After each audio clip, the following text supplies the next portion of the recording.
Kani. Are we ready? Are we ready for my glow up secrets? For my self-care stream? I just want to preface this.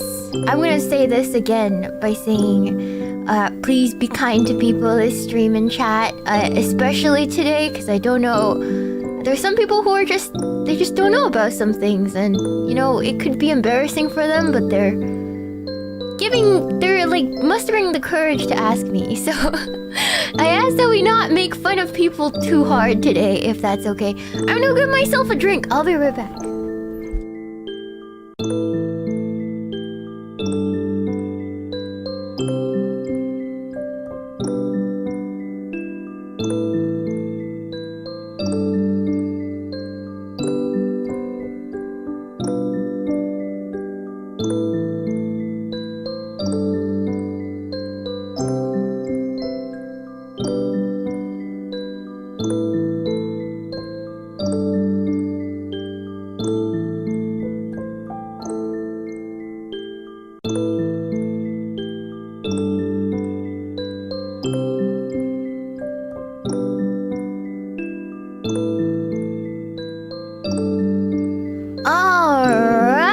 Okay, hold on. Let me open my Baja Blast. My Baja Blast. Ooh. Delicious. Delicious. I love the color of Baja Blast. It looks like antifreeze. Oh my god! But I hope you guys are ready. Hello! I missed you guys. I really, really did. How was... I enjoyed gaming yesterday. I feel like I got some of my rage out of my system and some of my complaining. So today we can focus on being wholesome. Hopefully we can stay wholesome. I don't have anything to complain about today. So yay! I don't have anything to complain about today. We'll see. We'll see if you guys make something for me to complain about later. But for now, I have nothing to complain about, chat. Okay, I do. Oh, what do you know about me that I don't already know? Oh, I guess I have to trust you. I guess I have to trust you on that one. Oh my god. Oh, wait. Are you ready, chat? All right, let's get started. Let's go to bum bum bum bum bum. Hello, butter cookies. Ka-ka-ka-ka-ni. Ka-ka-ka-ka-ni. Ka-ka-ka-ka-ni. Ka-ni. Hello, everyone. How are you? Oh, my. This is true. I already did complain about the doctor. Let me turn on some music. It's kind of awkward, huh? There we go. Now we got some music going. I don't know why I can't hear it. Hold on. I have to hear it too, or else I'm gonna go crazy. Hold on. Hold on. Okay, there we are. Now I can hear my own music. Hello, guys! Welcome to another episode of Shiina's self-care episode. I don't know how many of these we've had so far, but since you guys enjoyed the last one so much, I thought we could do another one together. Since it seems that you guys had some burning questions about stuff I wasn't overly specific about. I think last time was mostly about just skincare. I didn't really go into... I feel like I was still in the middle of my glow up back then, so I think I have a little bit of a more wholesome advice this time around. Also matters concerning the heart, when that always is affected when you're talking about self-care and self-esteem and your self-image and stuff like that. So I think I can do a better job this time now that we've gone in another, how do you say, like another leg of our journey thus far, if that makes sense. We can talk about cholesterol a little bit if you guys have health questions. I'm not a doctor, but I can tell you what I know because I do struggle with some health issues myself. So, we've grown just a little bit more. Thank you so much for a $2 shoot, Bon Parator. Shiina, I really like your laugh. It's super cute. I'm glad you think so. Yes.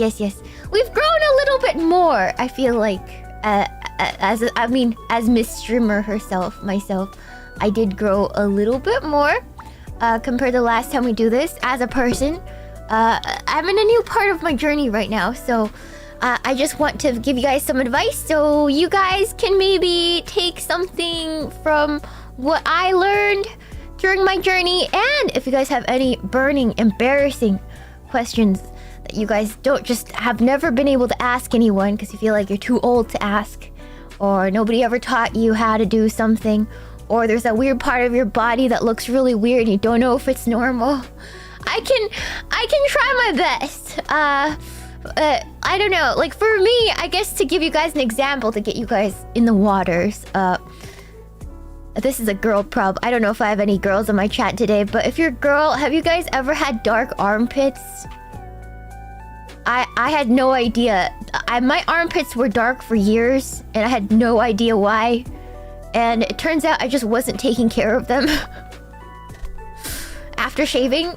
Yeah, so yeah, no. Like literally for girls, I know it sounds so weird, but girls shave our armpits, right? But a lot of girls, we don't know that we're supposed to actually take care of them and moisturize them and put toner under them so they don't go dark after years and dry and crackly. Yeah, no, that happens. Yeah. No, it's a thing. It's a thing with girls. So it's like, I didn't know that until like recently. No, because I'm brown. Honestly, if you're brown, you have to worry about it more because on a pale girl like me, it doesn't really show up super crazy. But if you're dark and are already melanated, it will be worse. It actually has more chances of happening to you if you are dark-skinned. So, girls, take note. I know there's always something to learn. I'm also learning a lot of stuff. Yeah. If you're a girl, you're supposed to moisturize your armpits, man. Especially after shaving. You're supposed to moisturize your armpits. You gotta treat it, give it skincare, or else it'll turn dark and nasty and flaky and scaly. It's gross. Yeah, anyways. Yeah. For most guys, since you guys don't really shave your pits, you guys don't have to worry about it. Or unless you're like a bodybuilder and you go to competition, then maybe it's something you should worry about because you want to look like smooth, like a Ken Barbie smooth always, right? So yeah, so that's one of the things I didn't know about until recently. I literally had to spend the last month fixing that problem. Now you guys know. Yeah, so don't deodorants advertise the prevention of darkening? Some of them. Only some of them. Only some of them, not always. Yeah. Alright. Think of the nation's twinks. Yes, if you're twink maxing, you will care. I don't judge you if you're twink maxing, okay? Thank you so much for your super, Marcello Yoshida. If it's not rude, how's your health? A doctor doesn't usually call a patient. Oh, they do. They do to reschedule appointments because they're freaking people keep messing up my appointments.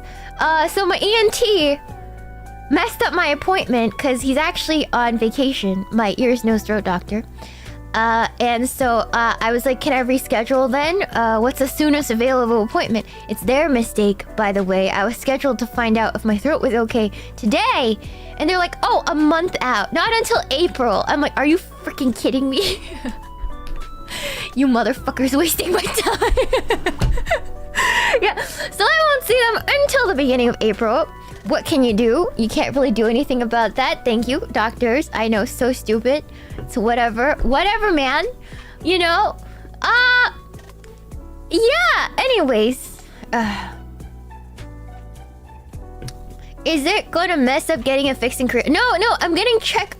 The ENT diagnosed me with acid reflux burning my vocal cords, which made me sound like a robot for months, which is also the main reason why I didn't sing for 6 months, because I literally burned my vocal cords, and they had to put me on medication to control the acid to let my throat heal over time. It does feel better, so I'm hoping to get good news.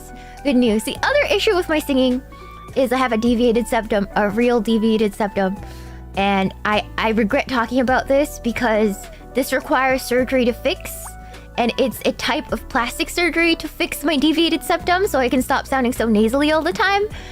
But because I talked about it on the internet, some people are just going wild about stories about me getting plastic surgery. I'm like, it's not the kind of plastic surgery you're thinking about, but you know, sure, go off. Go off! I'm getting my septum corrected in yes, I am, because it's cheaper. Yes. Yeah, it's plastic in the loosest sense of the word, you know. It's just what it is, you know. You gotta do what you gotta do. Yeah. But anyways, moving on. I sound pretty nasally, chat. I've been getting, just don't call it plastic. It's literally a type of plastic surgery. It is what it is. Yeah, So yeah, a lot of singers get this procedure done because it's like a physical limitation. It's a physical limitation. I worked for 3 years on my nasality of my voice, and it's not getting better. It turns out it's because I can't breathe out of my right nose hole. Wow, who would have thought? Anyways, yeah, I can't breathe out of my right nose hole. It's like if the nose holes were straws, my left nose hole is like a normal straw, and the right nose hole is trying to breathe out of a coffee straw, like a coffee stirrer straw. Yeah, that's what it feels like. That's what it feels like, chat. Yeah, it's elective surgery. Yes, it's true. Yeah, my right nose hole. It's really bad. It will get better after the surgery, which I'm scheduled for this spring. So, we'll see. Alright, Does that mean you basically have a congested nostril forever? Yes! That's what it feels like. That's what it feels like. I just got used to it since I was like 6 years old. Anyways. Does it make cardio harder? No, because you can breathe out of your mouth. But you can't do that while you're singing. Alright. Alright. Surgery's fun. I just had my gallbladder removed. I am so sorry. I had a friend go under for gallbladder surgery and she's lost a horrendous amount of weight and I'm worried about her. And she was already skinny. So I'm like, girl, you're starting to look like Ariana Grande. I need you to eat. Holy crap. Oh my god. Yeah. So I wish you luck in your recovery because she isn't recovering very well. Oof. Anyways. Yeah, no, she knows. Anyways, she's not a skinny legend anymore. That's just like a concerning, horrendous amount of weight. Alright, she's like underweight. Like, I'm like slightly underweight, you know? But she's like underweight. Like, holy crap, girl, you need to eat. Yeah, concerning legend, exactly. Yeah, anyways. So she's really weak. She's really weak right now. So I hope you recover better than she does. Because goddamn, I'm worried about her. Surgery is rough. Does a daily routine involve blood? No, unless I'm for girls, once a month, yes. Once a month we get our period and it's horrendous, but yeah, that's about the only time. Really? Yeah. Anyways. Okay, let's get the preface started, alright? But my health is pretty alright. I'm medicated for all my issues. Last year, we spent a whole year figuring that out, so it's pretty good. It's being controlled. My hormonal issue is being controlled. I upped my meds yesterday, so if I start acting weird for the next month, I apologize. Because, as you guys know, I'm on hormonal therapy for my PCOS, and, yeah. It means I'm consistently going through puberty. It's great. Oh my gosh. Yeah, I know. It's amazing.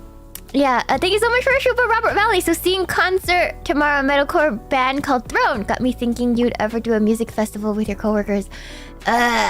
Music festivals aren't really my thing unless as a performer, unless on stage.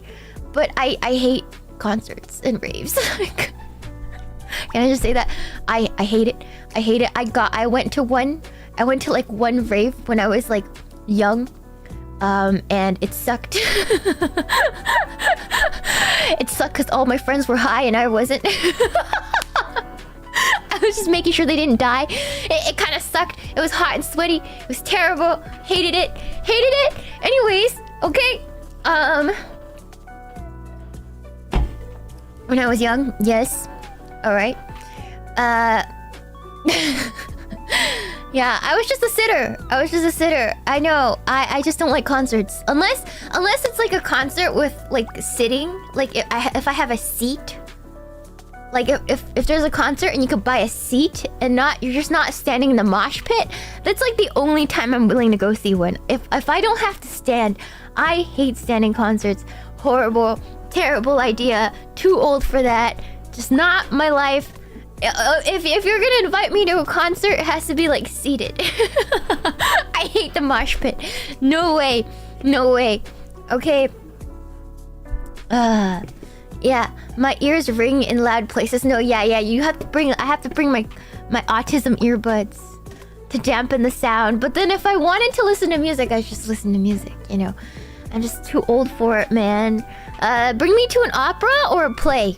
I will, or a ballet. I'd enjoy that more than like an actual concert, like a music festival.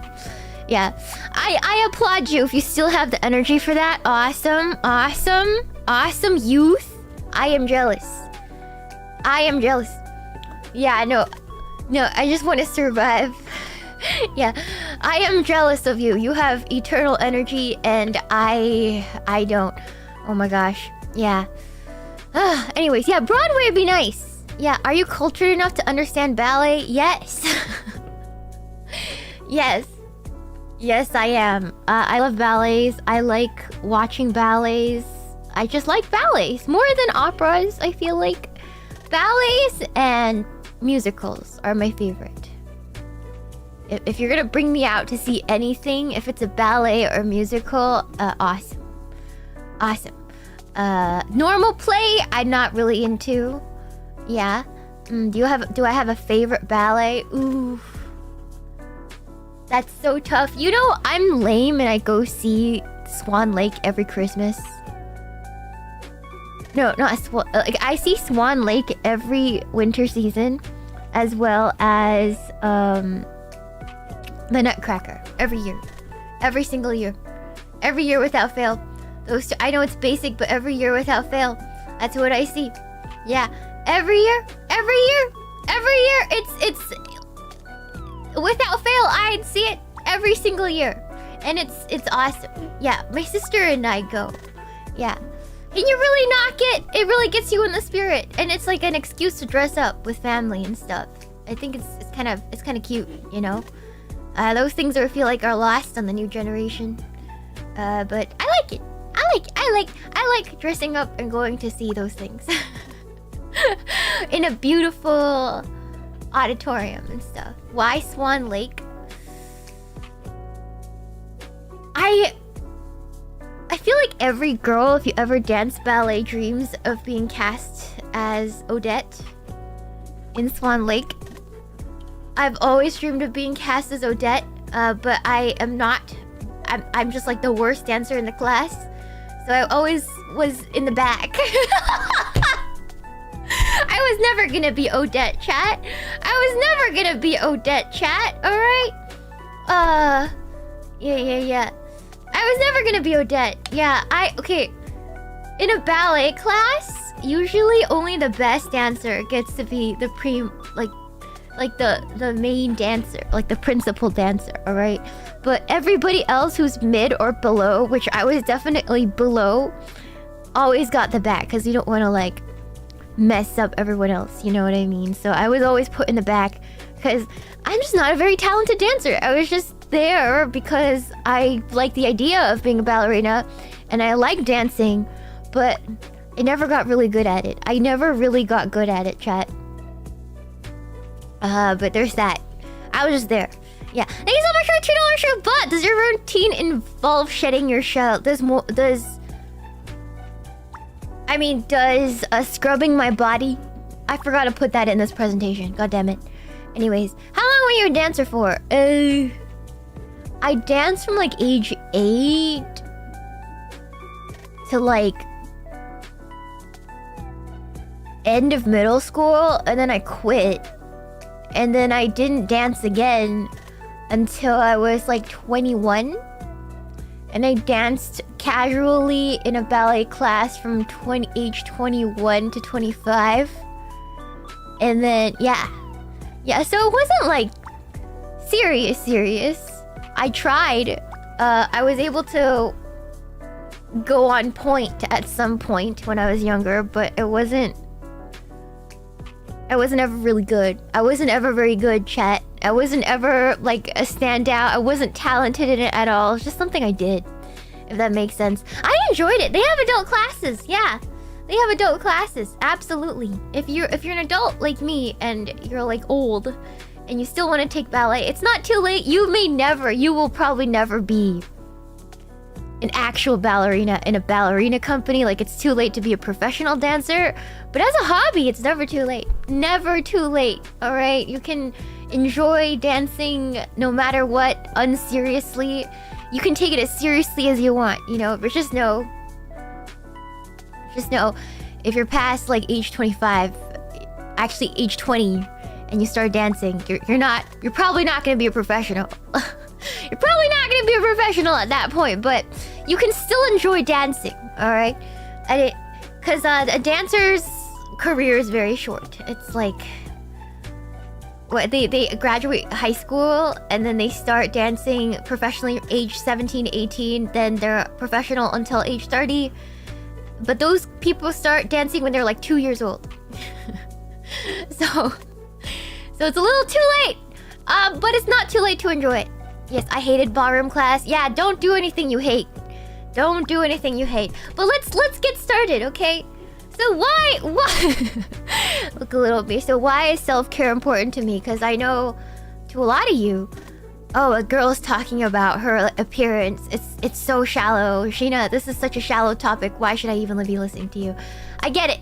I really get it. I really do. And honestly, when I was in my not like the other girls phase, That's what I thought as well. Like, why should it be so important to me? And then people like to preach this thing where it's like, oh, your looks shouldn't matter. And I get what they're trying to say, right? But when you're out in the real world, what I find is they kind of do. Maybe not to the extent for like the really shallow like SoCal types, but it matters to everyone to some extent. And I think it's a disservice to everybody to say that it doesn't.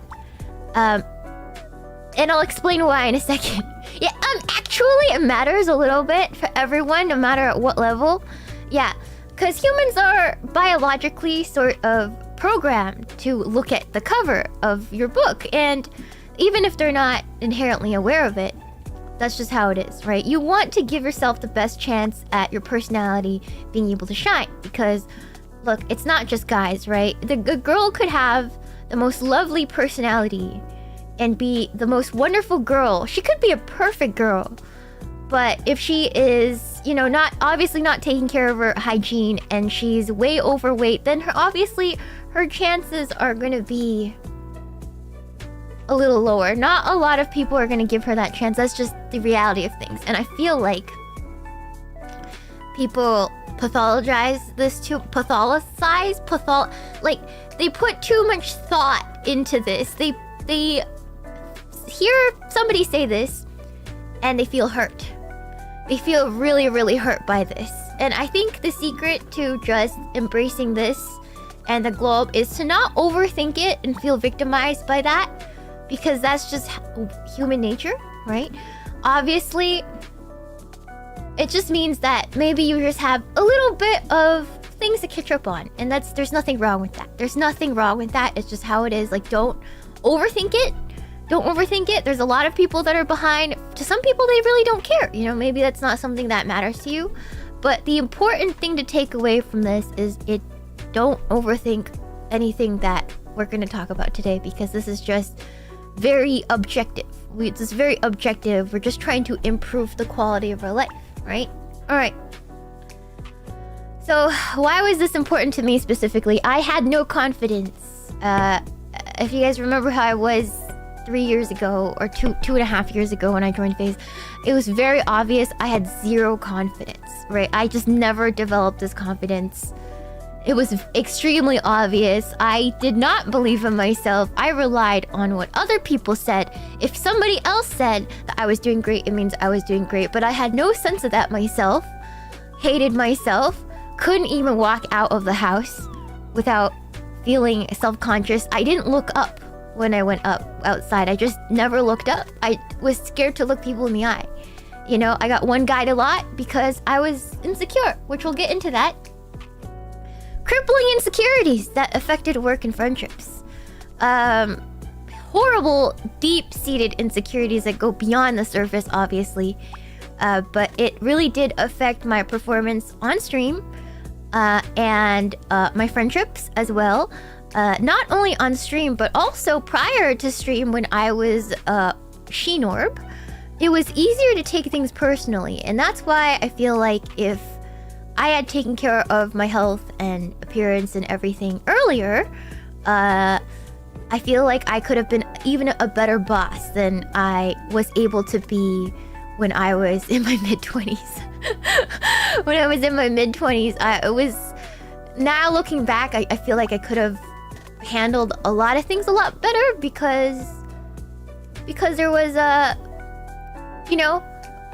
with self-assurance and a little bit of confidence can get you a long way in that aspect. And what did I mean by affecting work and friendships? Like when somebody, how do you say, like taking everything personally. Like if you feel like you're a type of person that takes everything too personally, like everything, like you won't let anyone say anything about you, even if it's a joke.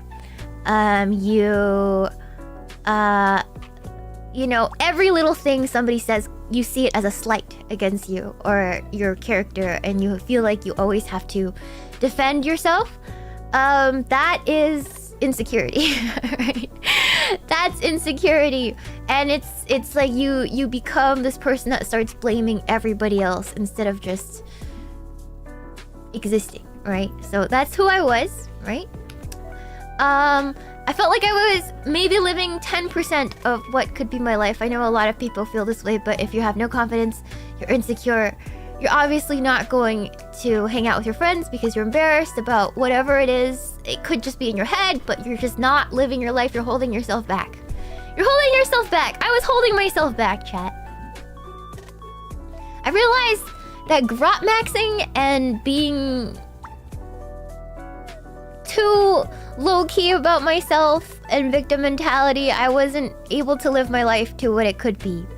I was not enjoying my life. I was not going out to hang out with friends. I always felt like I was a victim. So obviously, how could I enjoy life? How could I go out and have fun if I'm just feel like I have to walk around eggshells all the time? Right? How did I overcome that? We'll get into that. It took like 2-3 years of just constant work, right? So I was just not able to live my life. I was scared of going outside. Yeah.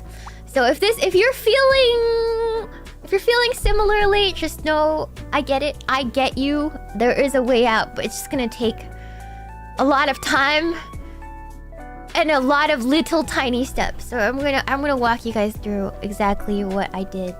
Right, all right. Chronic health issues that I ignored for years. So on top of all of these things, physically, I was so depressed. I had no energy. Making a phone call felt like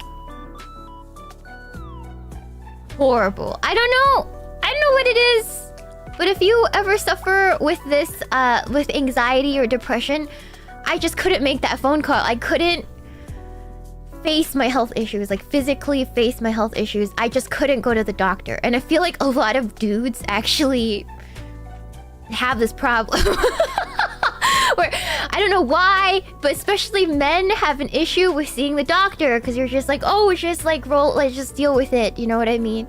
A lot of girls have this too, but I feel like especially men ignore their chronic health issues for years until it gets so bad you got no choice but to go. If you're able to, go get it checked. And you know, I say that easily, but the reason I also hated facing this was because I had to advocate for myself, which is obviously I wasn't good at because of all the reasons above. When you go see the doctor, you kind of have to fight for yourself, right? It's not like, unfortunately, the medical system here in America isn't perfect, so you kind of have to fight for yourself every time you see the doctor. Oh, if you have a really good doctor, congratulations, but most of us kind of have to fight for a diagnosis. They will try to ignore the issue and you just have to keep pestering them about it, right? Try to fight for the test that you need, research, and get it taken care of. Yeah. So I know, you know, yeah, it's horrible, I know. What do you mean by fight for yourself? I'm not American. So this is how, as you guys know, for example, I've had PCOS now for most of my life, but I didn't get diagnosed until recently. And the reason is PCOS is, one, a woman's health issue, which for some reason are really not well researched in a lot of times. It's just not well understood, right? And if you see all these doctors, PCOS also has a lot of like little issues that could all mean other things as well, right? So at first I thought it was thyroid issues because I had like the hair loss, the dry skin, you know. I was dealing with weight management issues. It could be thyroid, right? I had to fight 3 doctors to get my thyroid panels checked, and each time it's like a blood test, but they won't order the right tests. So I had to figure out exactly what tests they need to order to check for the full panel for my thyroids until they finally ran every single panel, and I had to keep all my records of all my stuff so they don't gaslight me about what other issues they might have or run the same test again, because I'm like, no, I did that last week. Right here, doctor, here's the results. You kind of have to do the work for them in a little bit. It really sucks. It's really tiresome, right? And then obviously those panels came back fine, right? And then I had to do my own research. I'm like, okay, so obviously I'm still not feeling really good. I'm still dealing with some of these issues. What do I do now, right? And then I went on the internet and I kind of have to figure out like what it is, what it might be, So I'm like, okay, PCOS. It could be PCOS. I might not have it, but I'm suspecting I might have PCOS. So then I go to the doctor and I'd be like, can I get a panel to check these hormones for PCOS? Right? And you have to know exactly which tests they need to run to check for those things. And that's how I got diagnosed after a long time, was just like, I know, and that's, insurance covers that? Well, insurance covers, depends on your insurance, right? So it took me 10 years to get diagnosed with PCOS. Yeah.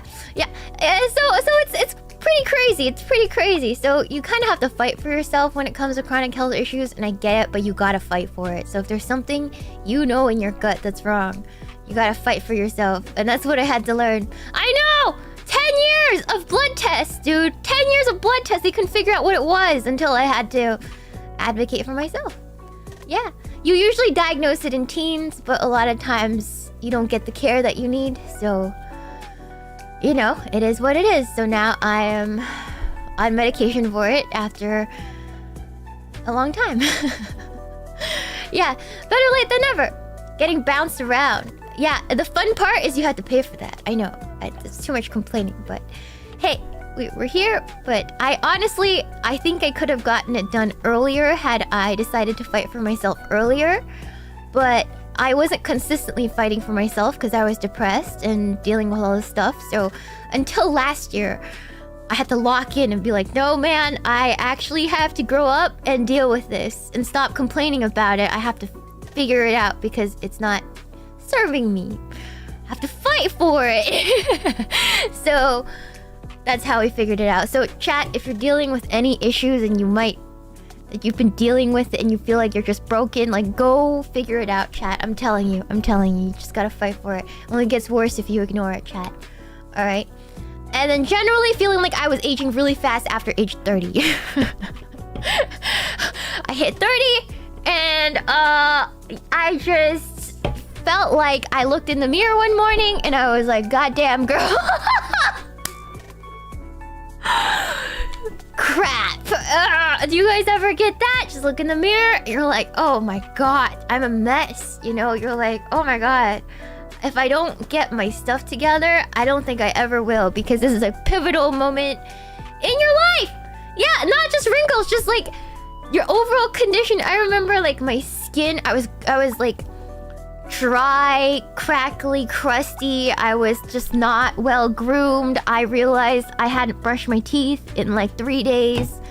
I hadn't showered in 2. I felt like crap. I noticed I was getting some fine lines on my forehead, and I was like, oh God damn, it's because I haven't been taking care of my skin, you know? And yeah, right now, I can tell you guys, after fixing a lot of these things or getting better habits, I think I've never looked this nice. You know what I mean? So I've reversed a lot of it. So there's that. Yeah, so it's not over. It's not over. Just realize that there's still hope out there. But and then I also I dealt with grief for 5 years, for a long time. And yeah, I lived through some tough times, and that kind of caused a lot of stress, and it really showed on my body, on my face, and my health. So I realized I really needed to move forward.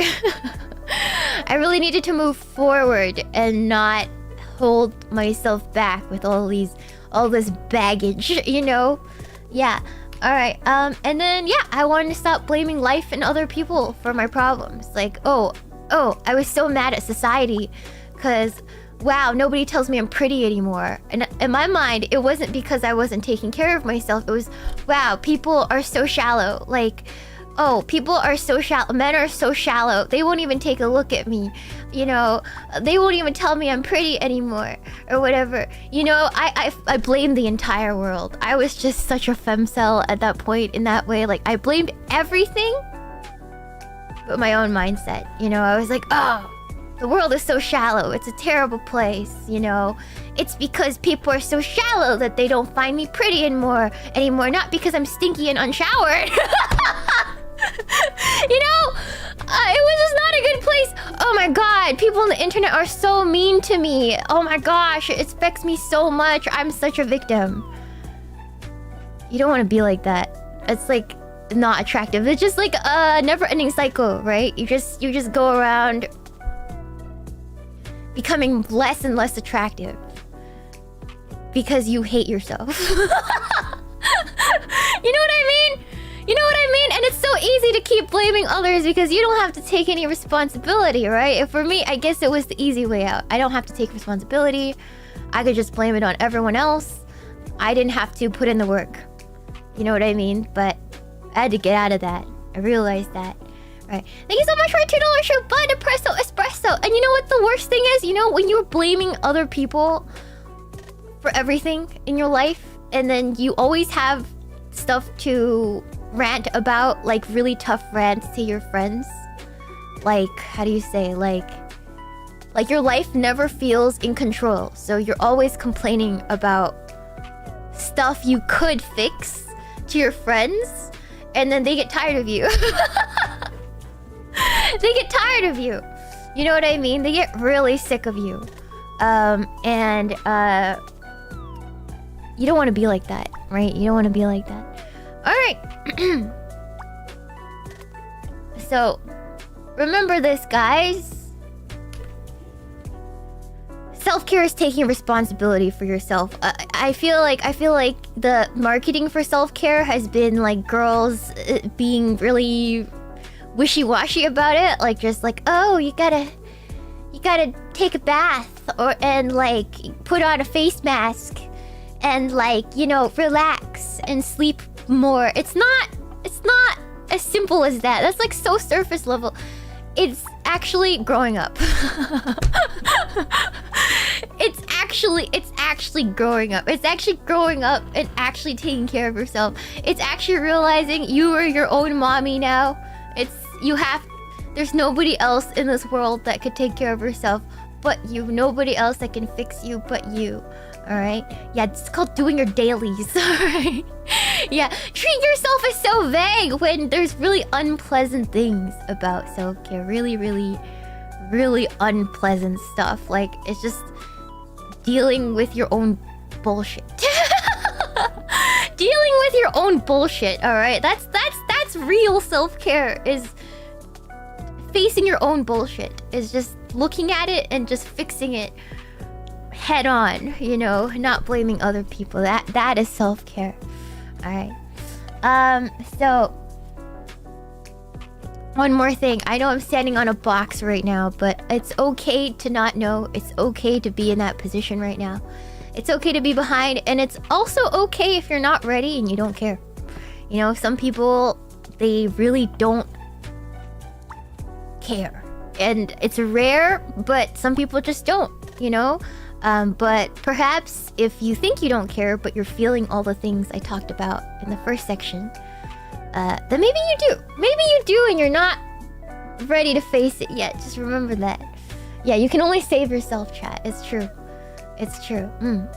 How do we have the energy to deal with our own bullshit if we're dealing with a tiny human's bullshit too? If you have a child, it's gonna be really hard because not only are you dealing with postpartum wife, you have a loud child, and you're going to be behind about stuff if you have a tiny child. It's just, I don't know what it's like because obviously I don't have a real kid. I have Sad B, but he's crying all the time, but he doesn't really need as much care as a real kid, right?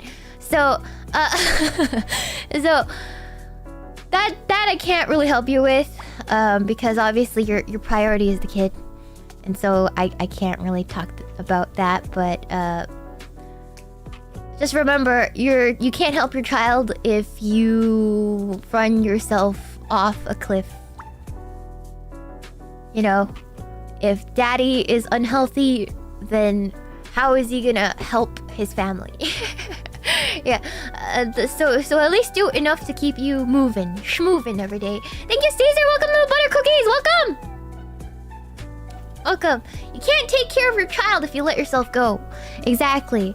Care about your diet a little bit. I know there's a lot of really fat parents who feel really bad because when their kid grows up and wants to play, they don't have the physical ability to do so.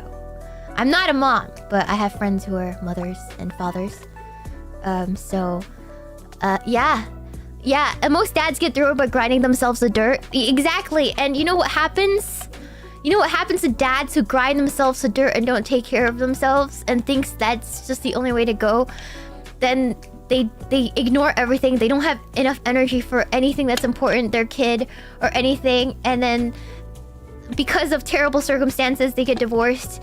And then they just become really, really sad people, you know? And they have no one to blame, but their circumstances. You don't want to be like that, right? If you stay healthy, you're able to help your kid and your wife. That's what I believe, right? Alright. Thank you so much for the shoot, but Marcello Yoshida. Just look out if you had normal habits of hygiene and stop doing normal things like taking care of yourself. It can be a sign of depression. It can be. It can be. Definitely can be. But it's also not perfect. I don't think everyone's perfect. Right? Yeah. Or alcoholics, you know? So I know there's a lot of dudes in my chat. I repeat, do not run yourself into the ground for a woman. Alright? I guarantee you, if you take care of yourself and take the time, she will appreciate that in the long run. Don't sacrifice unnecessarily. Don't do it. It will just make everybody feel bad in the end. Alright? Alright. But alcoholism is fun. It's not in the long run. Are you a model? I feel like you were once a model or something. Yeah, I was once a model when I was younger. You'll get taken advantage of. You don't want to be taken advantage of, you know? Yeah. Thank you so much for a $2 show. Bye! You either age like fine wine or milk. Yeah. Yeah. Well, you can do things to help you age more like fine wine. Alright? There's things you can do. Alright. Let's start off with chatting about my routine. What I do now. And in between we can chit chat about like the little things I added slowly to my routine over the last 2-3 years to help with this transformation. Alright. So let's talk about what I do in the morning. So every morning, if you guys notice, I wake up around 8 a.m. every day. And this was one of the first things that I fixed. I feel like it was putting myself on a proper wake up schedule, because if I didn't wake up, I wasn't brushing my teeth and I wasted half my day and I wasn't being productive and I always felt like the day was slipping away. So 8 a.m. is pretty late still, but I am afforded that because of my job. Obviously some of you are forced to wake up earlier, you know, but I'm just talking about my schedule. I used to wake up at my worst around noon every day. And I had no time in the morning. I always felt like I had no time. I always felt super busy. And I was unwashed all the time. All the time! Yeah, all the time! And then I'd stay up until like 3 in the morning trying to get my work done. And then I'd sleep until 12. And it just did not feel good, right? It did not feel good! If you can get up earlier, just make sure you have a schedule going. And that you get at least 8 hours every single night. Because not getting enough sleep also makes you... It could also make you fat and ugly. I feel tired all the time. What diets help you with energy? It's a lot of little things, alright? It's a lot of little things. It's not just about your diet. It's all about your habits as well. It's a lot of little things over a long period of time to get that energy up. Alright? Yeah, you have to see the doctor. You gotta have like the right habits. You gotta be nourished. You gotta work out. You gotta do a lot of things to make sure you don't feel chronically tired every single day. So all of these things kind of go into that. But one of the first things I fixed was just having a schedule. And as a streamer, you guys know a lot of streamers. You guys watch other streamers. I hear a lot of girls, they don't have a schedule because we don't really have one, you know? As streamers, a lot of us have horrible schedules. So number one thing was get on a schedule. 8 a.m. I woke up. All right. Have you had suggestions for protein bars? Get one that you can handle. For me, most of the time, I will eat a boiled egg now in the morning because I don't have an appetite in the morning, but you have to eat something. But for protein bars, I really like...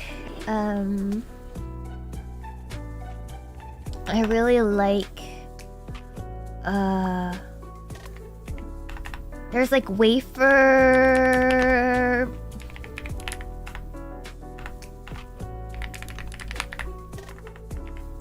It kind of tastes like it's called Power Crunch. I don't know if you guys know this. Power Crunch. It doesn't have the best macros. I'm gonna say that it doesn't have the best macros, but I enjoy them and I eat them.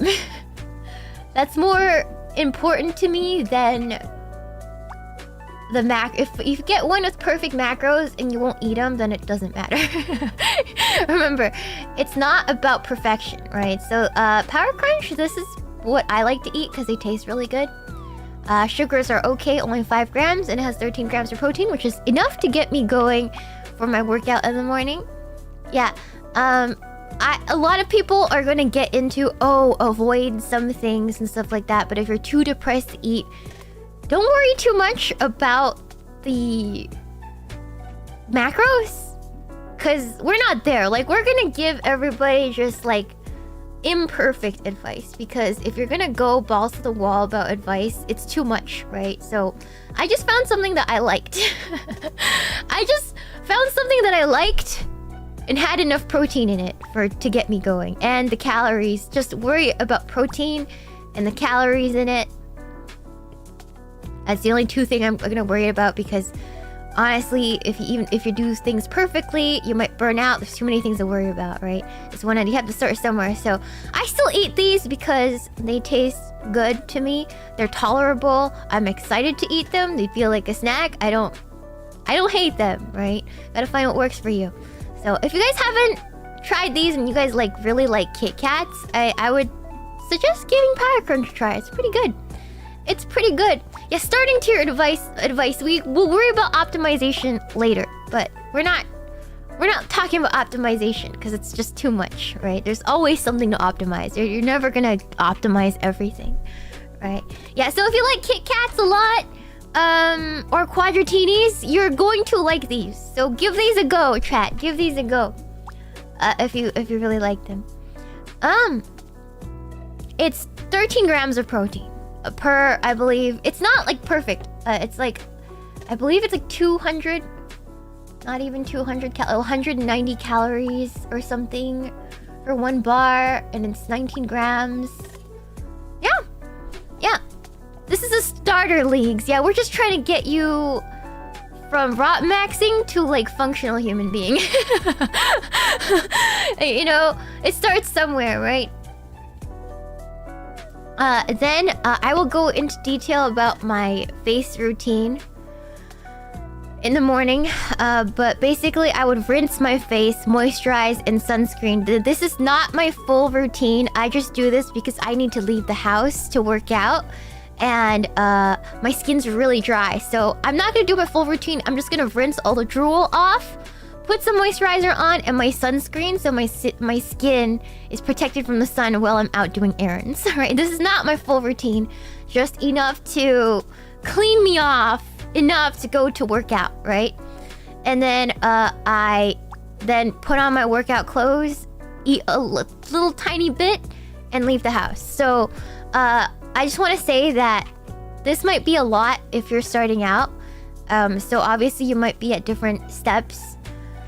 First thing I did was try to wake up on time. Second thing I did once I woke up on time was brush my teeth. Get used to brushing my teeth every single freaking day. Every single morning after I brush my teeth. After you wake up, you brush your teeth. Like, that was like the first step. Like, don't be lazy now. Do those things, right? I eat after brushing. Yes, I eat after brushing. because that's how the Asians do it. But if you're not Asian, you probably do it the other way around.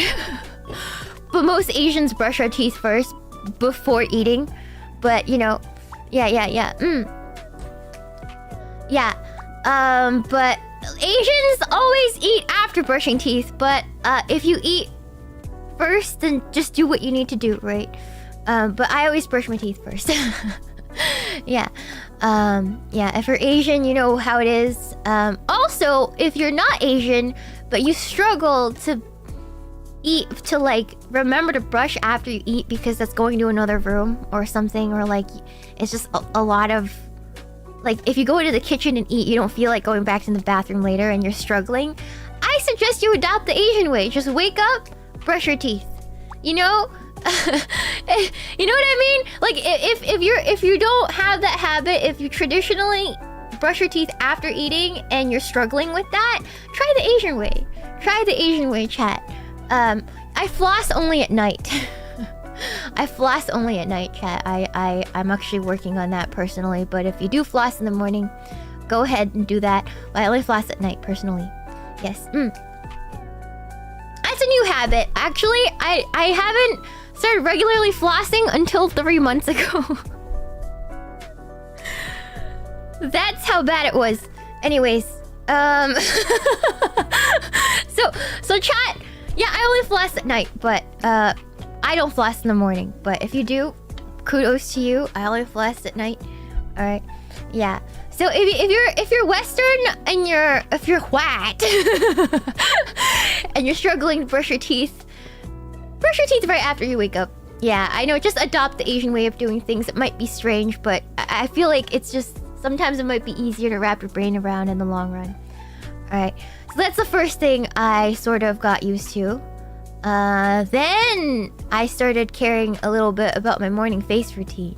So after a couple months of being able to wake up on time and brush my teeth, then I started adding the face routine to it. Like I used to just not do anything in the morning because I was too lazy. But then I started doing a little bit, right? Rinse, face, moisturize, sunscreen. That's the basic. Honestly, if you don't want to be extra about it, that's pretty much all you need in the morning. But I do a little bit more now. But that's basically all you need in the morning. Then I go to work out, which is the next thing I think in the last year that I've added. So I will talk about that in a second. Let's see. Let me see. Hold on. Alright, then obviously every day at around 9 a.m. every other day at 9 a.m. I will have Pilates class. Yeah, I drive 30 minutes to my Pilates class. I do Legree Pilates. These ladies on these pictures is what I do. It's a full body strength workout. It's really min-maxing for women. Women love this because it's like 45 minutes, you get a full body workout and you're sore the next day. That's like what I'm looking for. Yeah, 30 minutes one way because I live in California and that's just how it is sometimes, you know. Yeah, it's traffic. It's traffic. It's traffic. It's traffic, but I really like this class. I just don't hate it. Can I be honest? I hate working out. I fucking hate working out. Sorry for swearing, but like I hate working out. Most things I hate. So I hate moving. I freaking hate being shaken. I hate doing burpees. I hate anything that's too vigorous. I hate running. I hate it. I hate working out. I really do. All right. If you love lifting weights, that's awesome. Continue doing that. Find something you like to do, chat. Find something you like to do. And if you're like me that hate working out, then your goal is to find the most min-max thing you can possibly do. The reason I go to Legree is because 45 minutes, strength workout on my whole body, I get sore, and somebody tells me what to do for 45 minutes, I shut my brain off, and then I'm done. And it's just become a part of my routine. It's the only workout that I have been able to regularly go without thinking about. That's the reason I do Legree Pilates. I used to lift weights when I was younger. I did like I did bodybuilding style working out when I was a print model, and hated every moment of it. But I went for like a year, right? And I just couldn't keep that up after a year because I freaking hated it. I freaking hated it! I hated it! Yeah! I freaking hated it! I freaking hated everything about it! Okay? Just hated it. I hated it. I just forced myself to go for a year. Hated everything about it. So...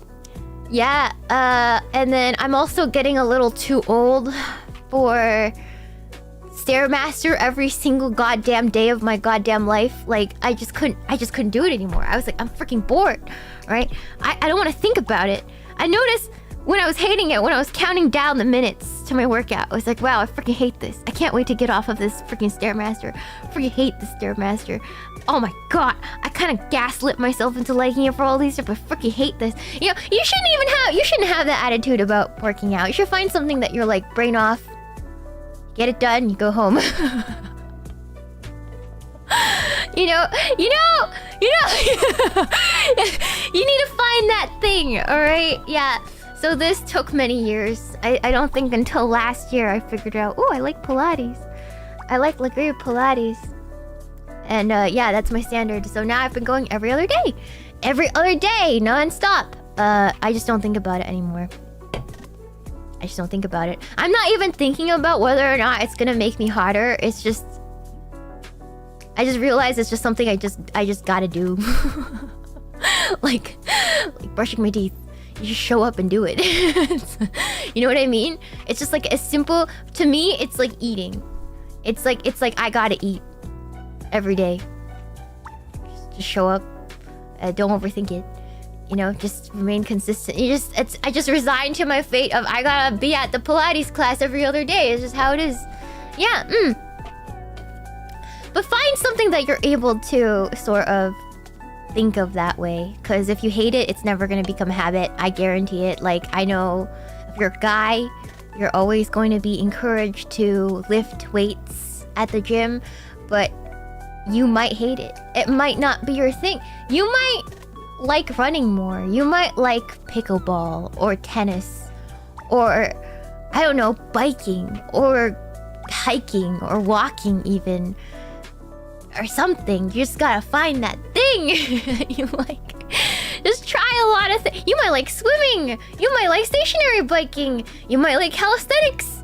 You might be a yoga dude. Who knows? No judgment, you know? Yeah. Yeah, so yeah, you just gotta find your brain off activity to do for 45 minutes every other day. And that's all it takes. If you absolutely love lifting weights, then that's what you'll do, you know? Maybe you like Zumba. Maybe you do like Zumba with the moms. No judgment, Zumba's fun, you know? Maybe you like Zumba class. You gotta find your thing. Yeah, wall climbing! Yeah, you gotta find your thing, Chad. No wonder you hate working out. What do you mean? What do you mean? I hated working out. Listen, I just hated everything. I tried everything. I tried swimming. I tried yoga. I did the weightlifting thing for a year or more. I tried going back. Hated it. I hate Stairmaster. I hated running. I hated tennis. I hated freaking badminton. I hated lacrosse.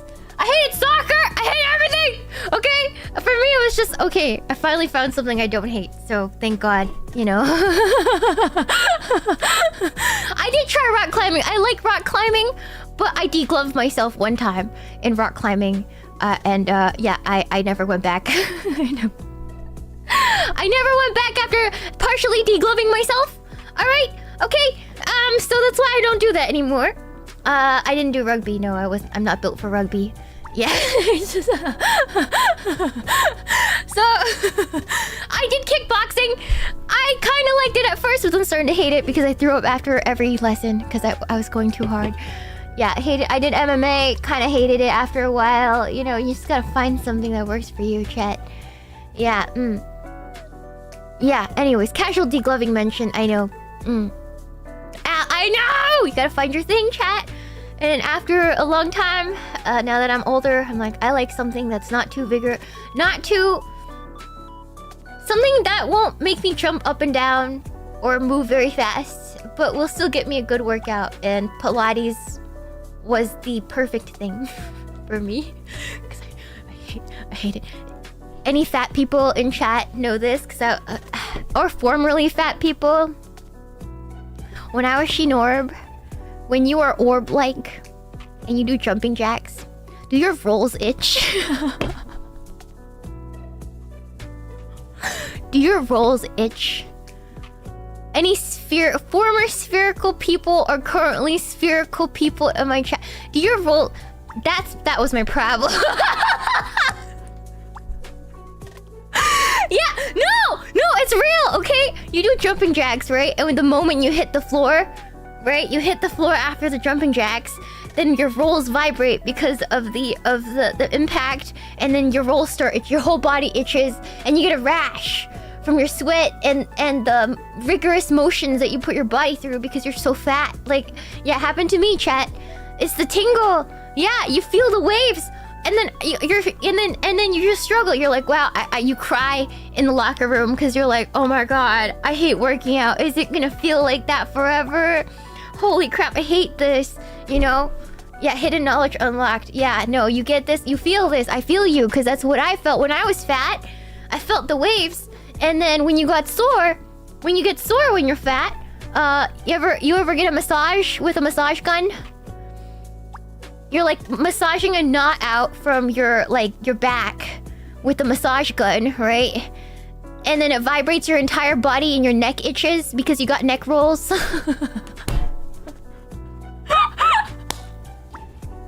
Yeah, I feel that. I know what you mean. I know what you feel like. Okay. Yeah. It's like I'm putting the massage gun to my neck, but my butt itches. Oh my god, hated that. So hard, so hard, so hard. Maybe you just need a low impact workout. Maybe jumping jacks aren't your thing. You know, maybe you just gotta lift some weights. Maybe you just gotta do some Pilates, some yoga, eat less. Maybe it's not worth it for you to go jump up and down and do burpees because you get the itchies and it makes you hate yourself. You know what I mean? You gotta find something that you like, that works for you. It's not supposed to feel absolutely miserable. Right, okay. Anyways. That's my workout advice. It's not even like, maybe it's not the most min-maxing thing, you know? Maybe you'll like swimming more. Yeah, it's supposed to not feel horrible. It's supposed to not feel horrible, chat, when you work out, okay? Okay, chat. Thank you so much for a $20 show, but damn. My cheat code for sticking to my workouts is taking my dad with me. He's a grandpa these days, and only goes if I pick him up. I want him to be around for many more years. We keep each other accountable that way. No, it's important. If you have family that you can stick with you all the time, it's good. But just know that sometimes those family members don't have the same health goals as you. Like, for example, thank you for the shupa, by the way, Denim Dan. When I first learned how to work out, it was my mom who trained me. And she doesn't really have a super healthy relationship with working out and eating, right? So I thought the only way to stay like really fit was to go like super gung-ho all the time every day. And that kind of got in my way when I got older because I realized that wasn't sustainable, right? So I did go out with work out with my mom every day, but the moment my mom stopped working out, I stopped working out because I hated it, right? So just know that whenever you find a workout partner, that their workout goals sort of like align with yours, because they might not have the same vision or goals as you, and that could kind of get in the way of your goals, right? If that makes sense. Yeah. Yeah. So get yourself a healthy workout partner if that's the route you take. I don't find relying on other people personally to be my style. Because I just learned I can't rely on other people for that sort of thing. Because when they fall off, I fall off. So instead, I needed to not rely on a partner, but yeah. Yeah. So just find what works for you, chat. If you have a family member that does keep you accountable and has like healthy like views about fitness that align with yours, go ahead. Yeah. I used to work out partner to get over the new place and situation anxiety. No, that really helps. Yeah. Having your own motivation is always good. Exactly. Rely. I would like to say that like that's really good you have family, but for most people, if you're struggling, you're probably alone. Let's be honest. If you had a proper support group, those people tend not to be as depressed as to not brush their teeth every single day. You know what I mean? So I think for most of you that are in this situation, probably don't have a really solid support group. You don't have anyone to rely on but yourself. But that's good because you'll actually come out of it stronger because you will learn how to rely on yourself. Exactly. All right. I didn't know you did Pilates. Were you always very flexible? I did dance, remember? I talked about that dance, so I was always on the flexible side. Yeah, for sure. But Pilates really helps with flexibility as well. Keep limber. Yeah. I have family. They just don't see things like me. Yeah. Sometimes your family is not really there for you, and that's, you know, it's a shame, but it happens. What about personal trainer? If you have the money. If you have the money for a personal trainer, I personally am not. I don't make personal trainer money because so I don't have a personal trainer to hire every other day. So, but if you have the money and you enjoy it and it works for you, go ahead, man. Yeah. All right. All right. So I go to Pilates class. I think I started integrating Pilates class since beginning of last year. But can I be honest? I've only been regularly going for the last 4 months. like super consistently the last 4 months. Other times I would like go 1 or 2 times a week and then like not go for 5 days and go for 1 or 2 times. It literally took some time because I was trying to get, it was just too much, and then it wasn't until I was ready to go consistently every other day that I really started being super consistent. So you just need to start somewhere, chat. It might not be perfect at first, but obviously these skills take years, right? It took me a full year just to get my teeth brushing and face washing on track. And obviously I've only just started working on eating breakfast. So like this is like a constant battle, so it's not perfect. This list right here is an idealized version. Some days I just don't eat breakfast because I just didn't eat breakfast that day, right? But there's an attempt. That's the important part, right? It's not an overnight kind of thing. This takes years. Anything I'm going to talk about today will take years for you to see the actual result, the glow up result that you want to see, and then the mental change that all these little things will cause within you. All right. Okay. And then usually around 10 a.m. to 11:30, I will be doing other errands, like doing my grocery shopping, cleaning, or usually other appointments is when I get all my nail appointments done, or pick up my meds, or hair appointments, or maybe I have a skin treatment or whatever I need to get my blood drawn or a lab done. This is the time. See the doctor, this is usually the time that I get it done. Those are the hours that I'm usually outside the house every single day trying to do something, get something done, right? All right. And then noon is around the time I arrive back home every morning, or every day, from my morning thing, right? Yeah, so this is why you guys don't see me online that much until the afternoon. I'm usually kind of not there, unless if I'm there in the morning, it means that is my bathroom time. If you guys see me post on Twitter in the morning, it's because I'm doing my morning bathroom rounds and I'm sitting on the porcelain throne. That's just my schedule. It's true. It's my daily poop time. I know. Yeah. It's true. Okay, all right. No, it's Sheena's doing her morning poopies. It's Twitter time. Yeah. Anyways, it's true, Chad. It's true. Yeah. The bathroom thoughts. Where I have most of my deep thoughts in the morning, chat. All right. Anyways, noon, I usually get back home around then. I do a quick shower and rinse to get all the sweat off of me. Just not a full shower. Just usually I'm just like washing the sweat off my body. I don't wash my hair or anything. Just like a body rinse with some soap, and then I wash my face again to make sure the sweat is off, and then I towel myself off. It usually takes like 10 minutes max, like really, really fast. Not even 10, sometimes like 5 minutes. It's just a quick rinse. Kind of like, you know, after working out. Like after working out, you're sweaty and gross, and I don't like having outside dirt on me, so I just take a quick rinse. Yeah, not a full shower, just a fast one.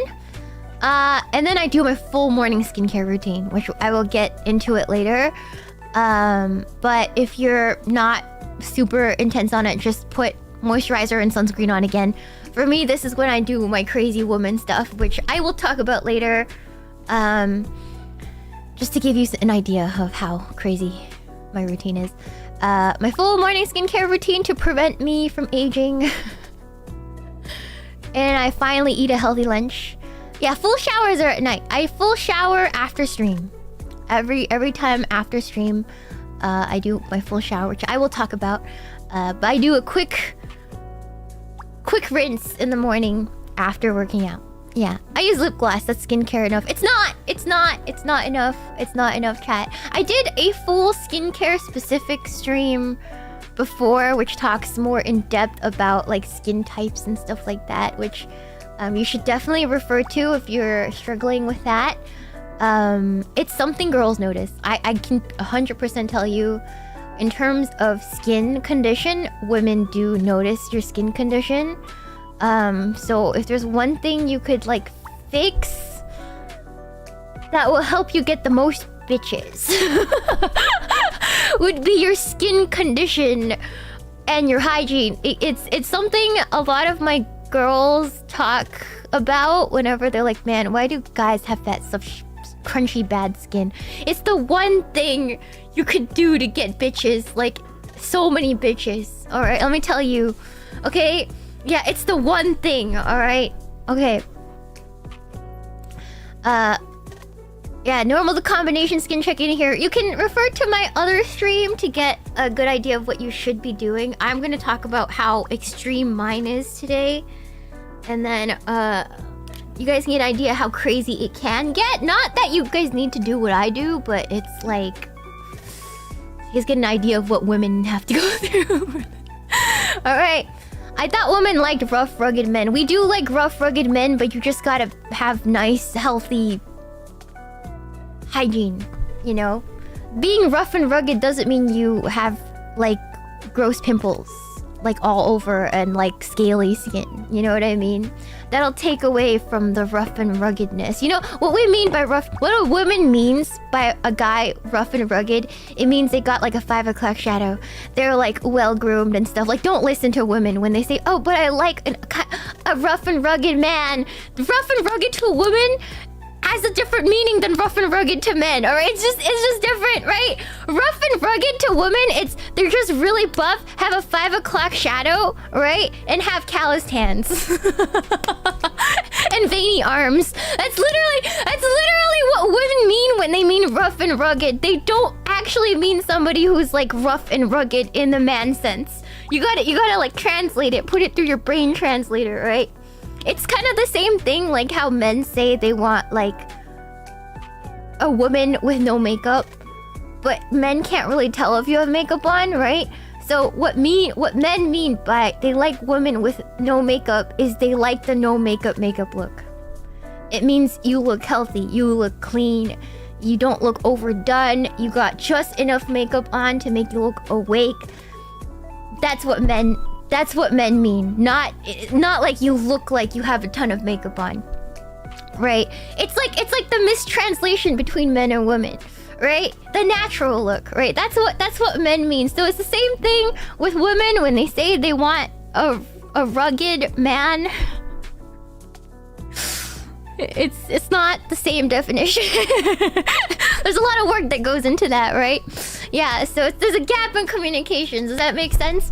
Yeah, so men and women, we're a lot more same in different ways than you guys might think. There's a lot of miscommunication. Yeah. They want Kratos or Wolverine. You're completely right. You're completely right. Yeah.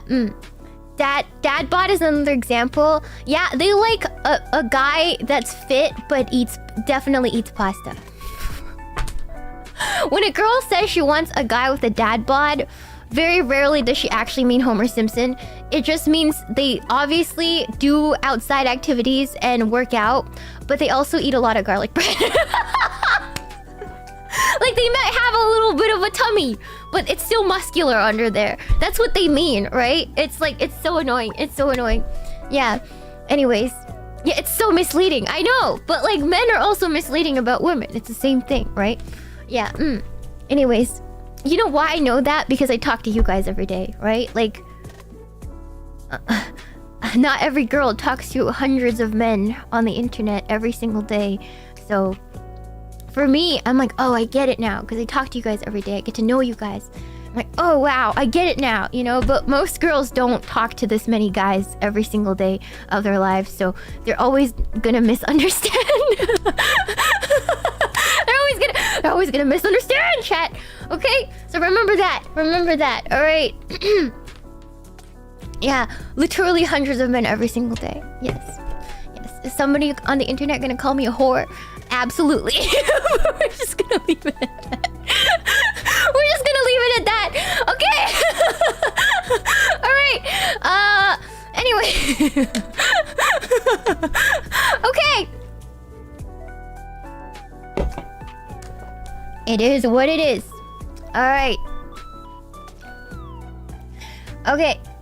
Yeah, so I arrive back home, I take a quick rinse, I do my full morning skincare routine, and then I eat my biggest meal of the day. Usually around this time, I will eat the biggest meal of my day. I don't really eat, obviously I don't really eat breakfast that much. You know, it's only a boiled egg or a protein bar, and my dinner is really light because I have no time. So, usually at noon, I will eat the biggest amount of calories. I try to get at least 800 calories in around noontime.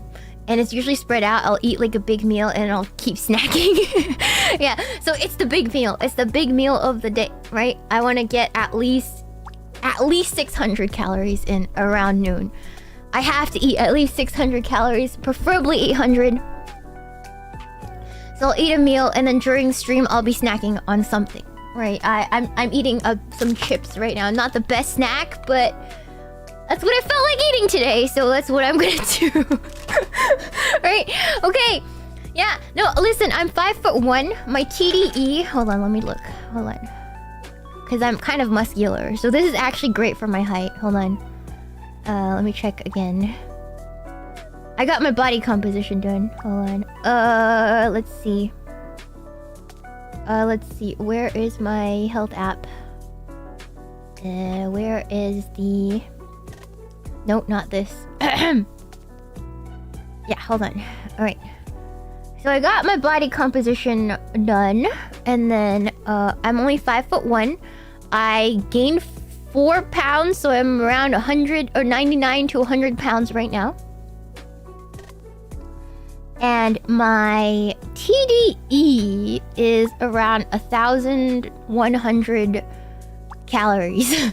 That's like how much I would be burning if I did nothing. if I didn't... Yeah, no, that's...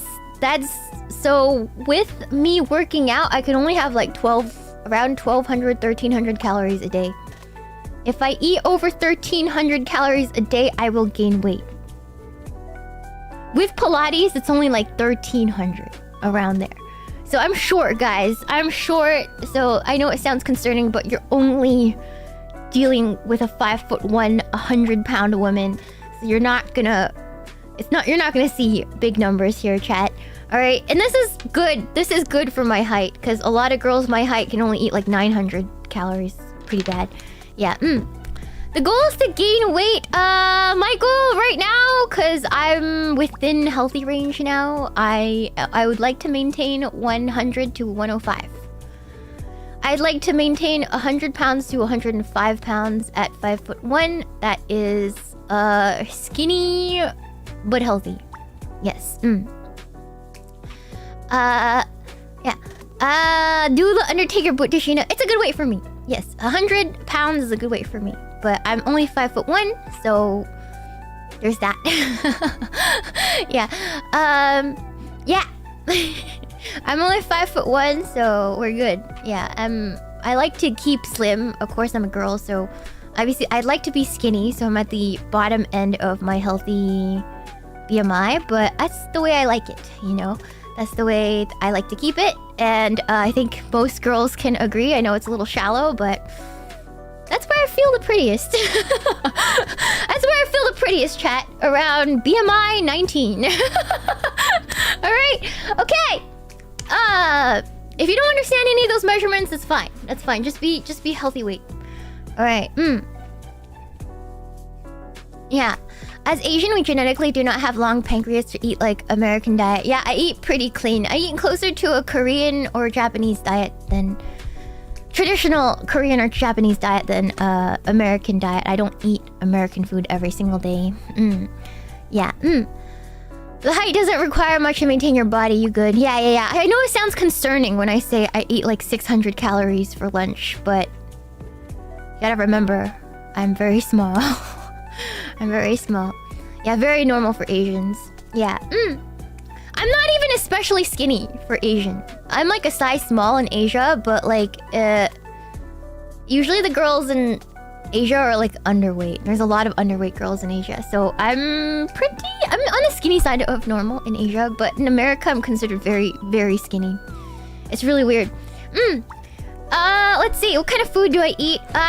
Usually in the like today I made my own udon, so I braised my own like a batch of my own pork ribs in sweet soy sauce.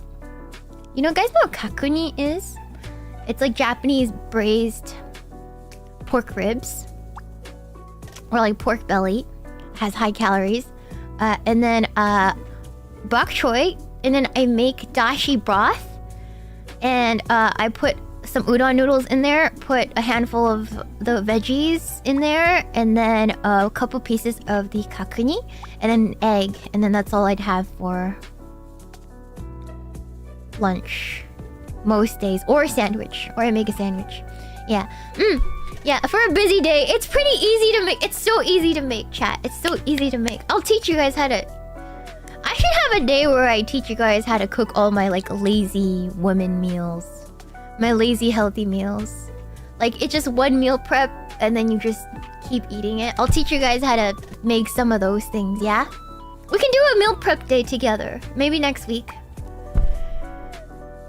Next week we can do meal prep together. I think it'll be fun. Maybe on a Monday, because it's usually my meal prep days.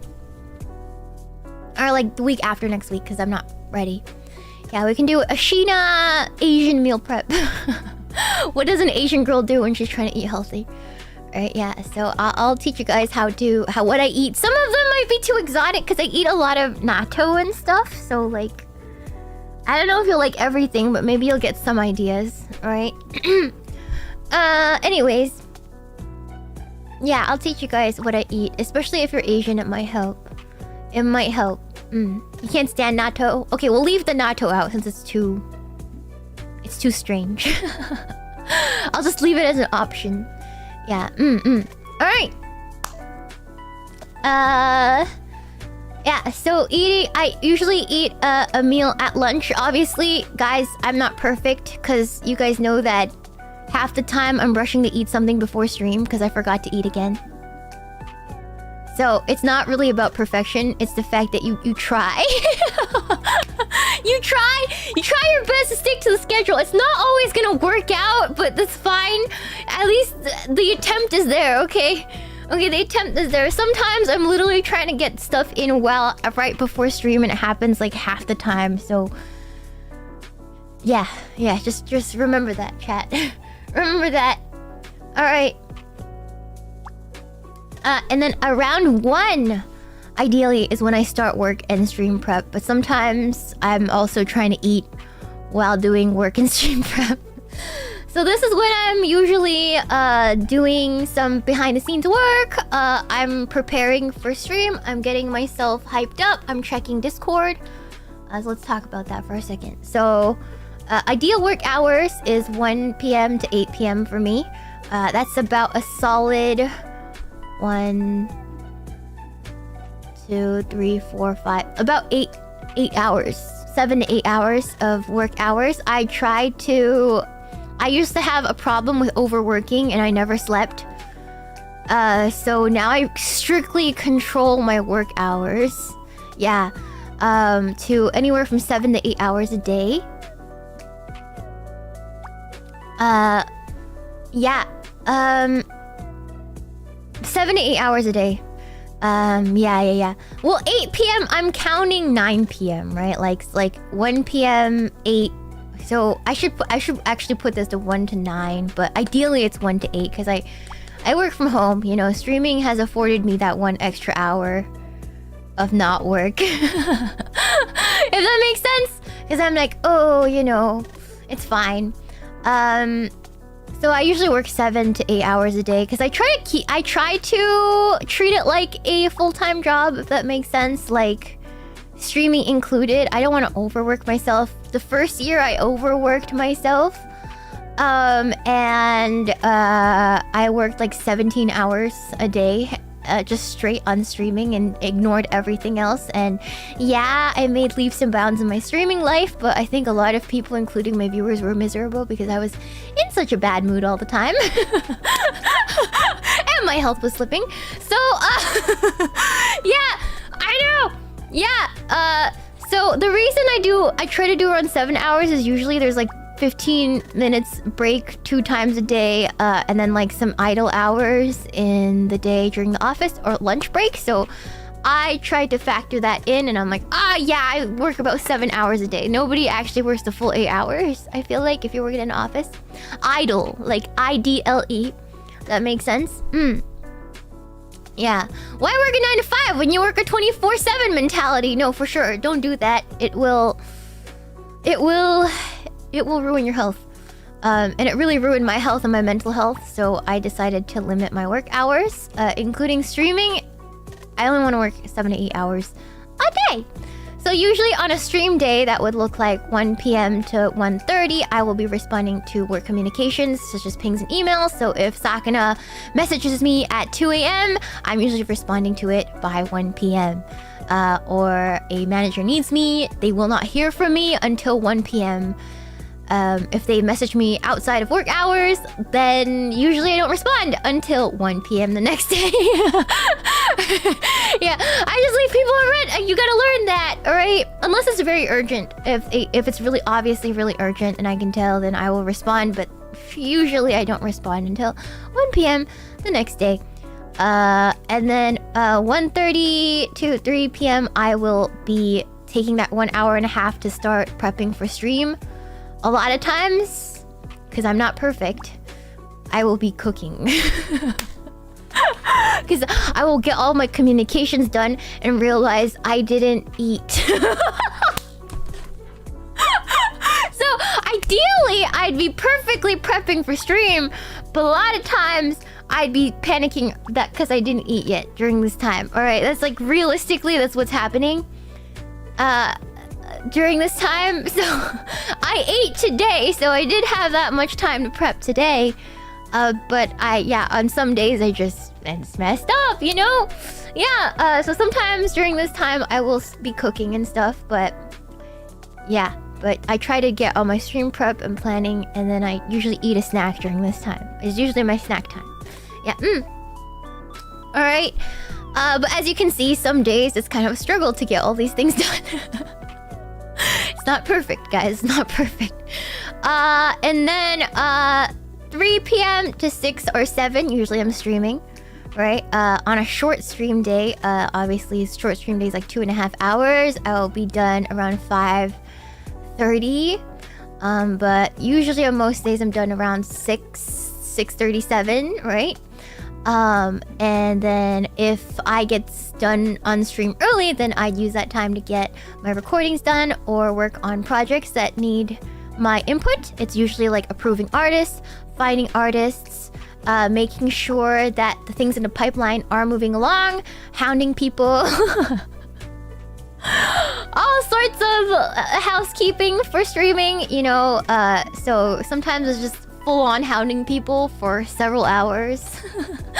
I use a calendar app. Yeah, I actually put my appointments in my phone.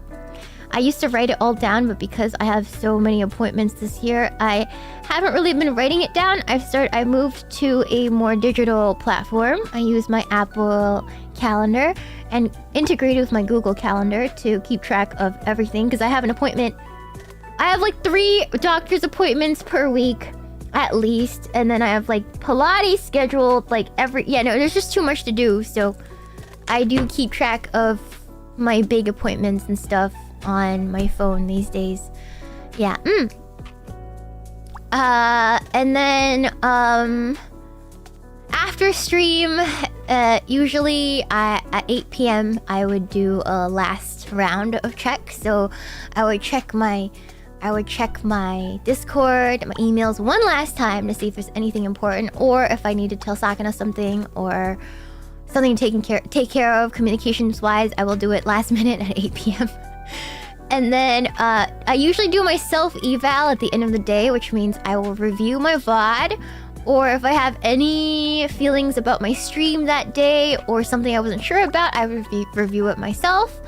And last minute recordings. So what does self-evaluation look like? It's just like yesterday, I wasn't sure if I sounded too salty during my rant. I have an issue with tone because I'm, you know, a little tistic. So sometimes I worry about how I come off during my rants, you know? I get a little worried about it. But then I do a little self-evaluation and see if it was really that bad. If it was really that bad, then I'll make a mental note not to do that in the future.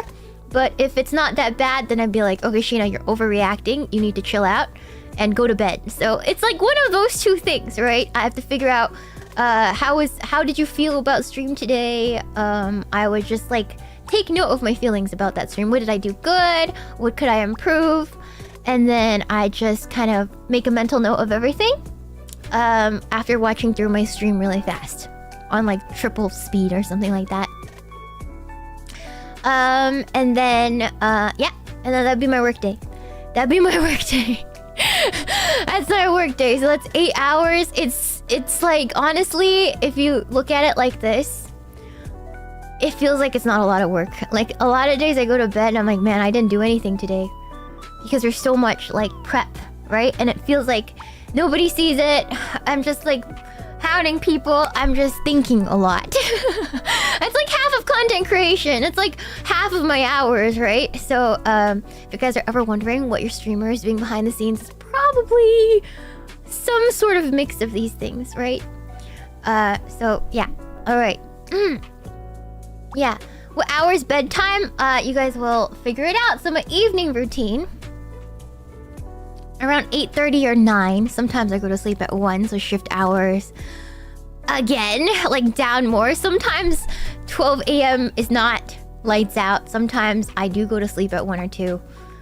It does happen. But on most days I try to go to sleep at midnight, alright? That is like my ideal bedtime, right? Do you always rewatch your streams? I try to. You like my model? Thank you! I really appreciate it. So, ideally at 8:30 I had a light dinner.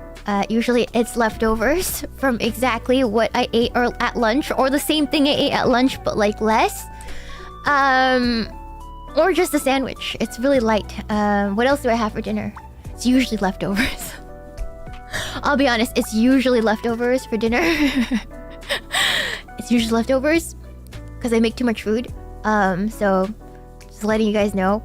Yeah, it's usually lighter.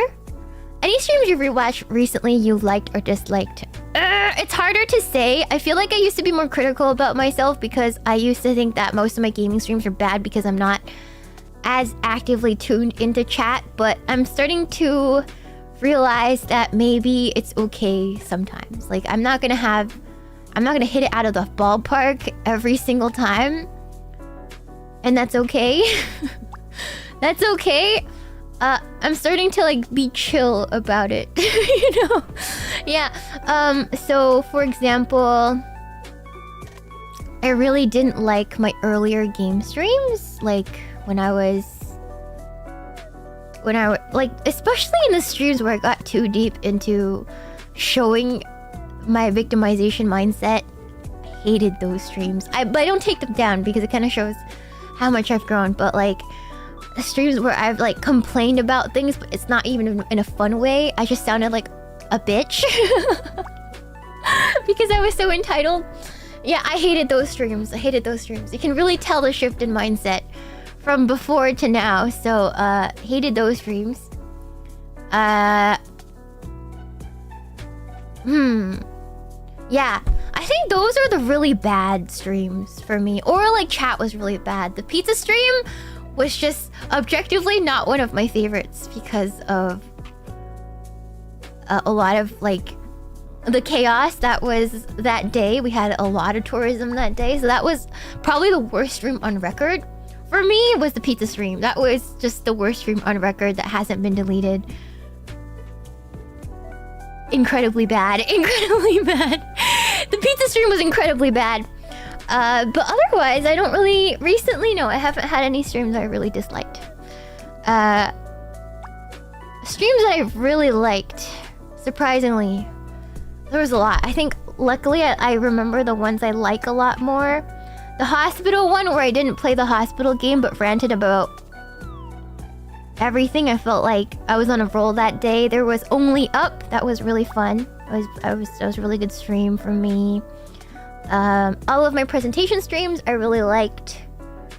I really liked Valentine's streams. I feel like my entire Valentine's week was really good. I really enjoyed that. I think it's because my expectations for Valentine's week was really low because I wasn't participating in the official everything and I was worried about it being good enough, but it was good enough, so I really enjoyed Valentine's week. Yeah. Yeah. Yeah, you loved the Dustborn one? It was fun. I really liked it. Yeah. Remember, guys, I know I don't have the strongest opinions, so sometimes Dustborn... Let's say, for example, I'm not gonna have as strong opinions as Jelly does. I don't say anything that I don't mean, chat. Remember, guys, I don't say anything on stream that I don't actually mean, because on the internet, people are gonna ask you about the things you said, and if you can't stand behind the things you say, then you're in trouble, right? So just remember that. Just remember that. So that's why I'm not gonna be as strong, because I'm just not a very strongly opinionated person, chat, right? So just remember that. If you guys think that I'm not based enough, yeah, I'm sorry. I'm just like not your girl for that. I'm really not your girl for that. I don't say anything I can't defend. Yeah, I'm not your girl for that. Yeah, I just don't have... I'm a kind of a observer.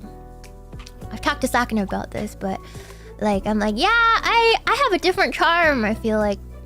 I just feel like I'm not that girl that has the strong, super based opinions. I'm just a observer. I'm happy being an observer, and that's okay. Yeah, you're pretty based about Jessica. Okay, Jessica is one of the few things I will get actually angry about, because I hate Jessica. I hate Jessica. I hate Jessica. What can I say? Alright, so I try to eat something at night. Just something light, because I don't like eating a lot at night. Yeah. Yeah, what's based to me is what I really mean. You know, it might not be like whatever pilled or whatever, but I try to say what I mean all the time. Like, you know, if somebody tries to cancel me for something, I want to be like, yeah, I meant what I said. And if you want to take it the wrong way, then go ahead. Like, that's the kind of streamer I want to be, right? I want to be like immune in that way to stuff like that. Anyways, by 9 or 10 sometimes I will shower, the full shower, wash my hair. I didn't put exfoliate every other day, and then I brush my teeth and do my full skincare head to toe. When I mean skincare, I mean my skincare. You guys see this? 9 p.m. to 11 p.m. 2 hours. Because I'm a crazy woman. You don't need to take 2 hours, but I take 2 hours. And usually when I'm doing these things, I have like a terrible Chinese or Korean drama playing. Yeah, when I'm doing these things. So I'm not just like taking my time doing skincare, being insane like the crazy guy from American Psycho. I have a drama on. I'm watching anime or something while I'm doing these things, right? So I'm just like taking my time. It's my wind down, you know? So I take 2 hours to take care of myself every night, but you don't need to do that. You don't need to do that.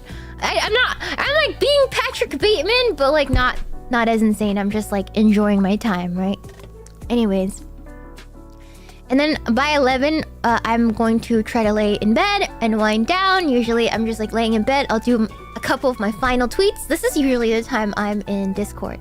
You guys notice, if you guys are in the Discord, I usually will pop in and say hi around this time because I'm winding down. I'm winding down and basically tuning in and having one last nice conversation before bed. Right? It calms my mind a little bit sometimes, right? And then by 12, like midnight to 1 a.m., it's lights out for me, and I will be sleeping around that time. Yeah, so if you guys notice, I'm in the Discord sometimes around that time. It's usually because I'm winding down, right? I'm calming my mind a little bit, yeah. Because you know what? Sometimes I overthink things, right? I overthink things, and I get mentally ill. I'm like, oh, people hate me or whatever. When it's just not true. And then I try to like look at good comments. I try to interact with chat a little. Remember, you know what? The cookies like me. So it's a little parasocial, but sometimes that's how I get my good night's sleep. All right, sometimes that's how I sleep at night. When the cookies are like, you're pretty cool, I guess. And I'm like, yeah, thanks. Now I can sleep properly. Yeah, so sometimes I need that. So that's why I'm in there sometimes. Yeah, thank you. Thank you. It works. Okay. All right. Loading up on the positive stuff before I go to bed, you know? So it helps. You guys do help. And then, let's talk about like the specifics about my skincare, right? So again, you guys see how crazy that schedule is. That isn't like an idealized version of my schedule. Obviously, I'm tripping here and there. I'm not getting everything done every single day. There are non-negotiables like brushing my teeth and showering and gym. But sometimes, if I'm lazy, I will miss out on a day of skincare. You know what I mean? But I tried to do my non-negotiables, and it took 2 years to get my non-negotiables down. I hate saying that. I hate saying that, and I hate admitting it now. But you know, remember at the beginning when I tried to be perfect? I was so crazy about being perfect.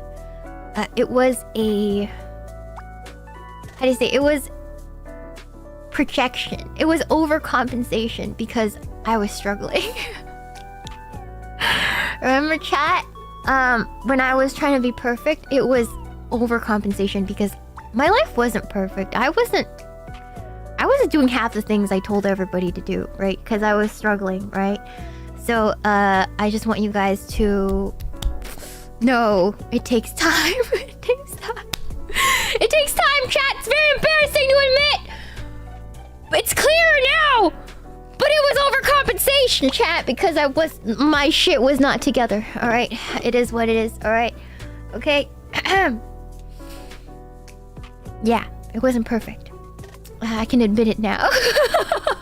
It's so obvious now because now when obviously my gen mates, they see what I look like now, right? Compared to how they met me, and it's like night and day. It's not even close. I'm unrecognizable now, so like they're like, whoa, you know? So because by then I had fallen so far from who I was when I was modeling and actually had some of a routine to whatever I was when I first started streaming. I'd let myself go so much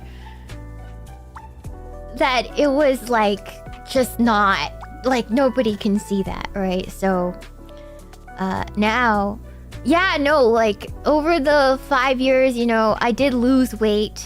I did lose the weight from when I was completely round, right? Before phase.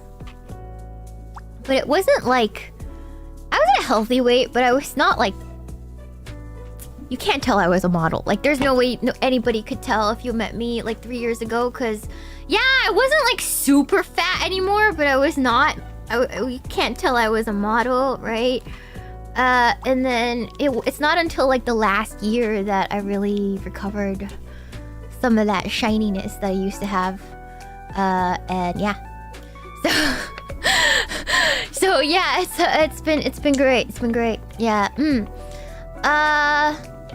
Why not waking up at 5 a.m. to do perfect influencer stuff? Why bother? No, that's what I thought I had to do, chat. I thought I had to like get up and do perfect influencer routine to get where I am right now. But no, that's a lie. It's so fake, man. Oh my god, you know those videos of like the perfect routines that you get on TikTok or whatever? It's all fake. It's all freaking fake. It's more about doing the little things over a longer period of time, right? Yeah, it's yeah, we bounced back, chat. Oh my god. Oh my god.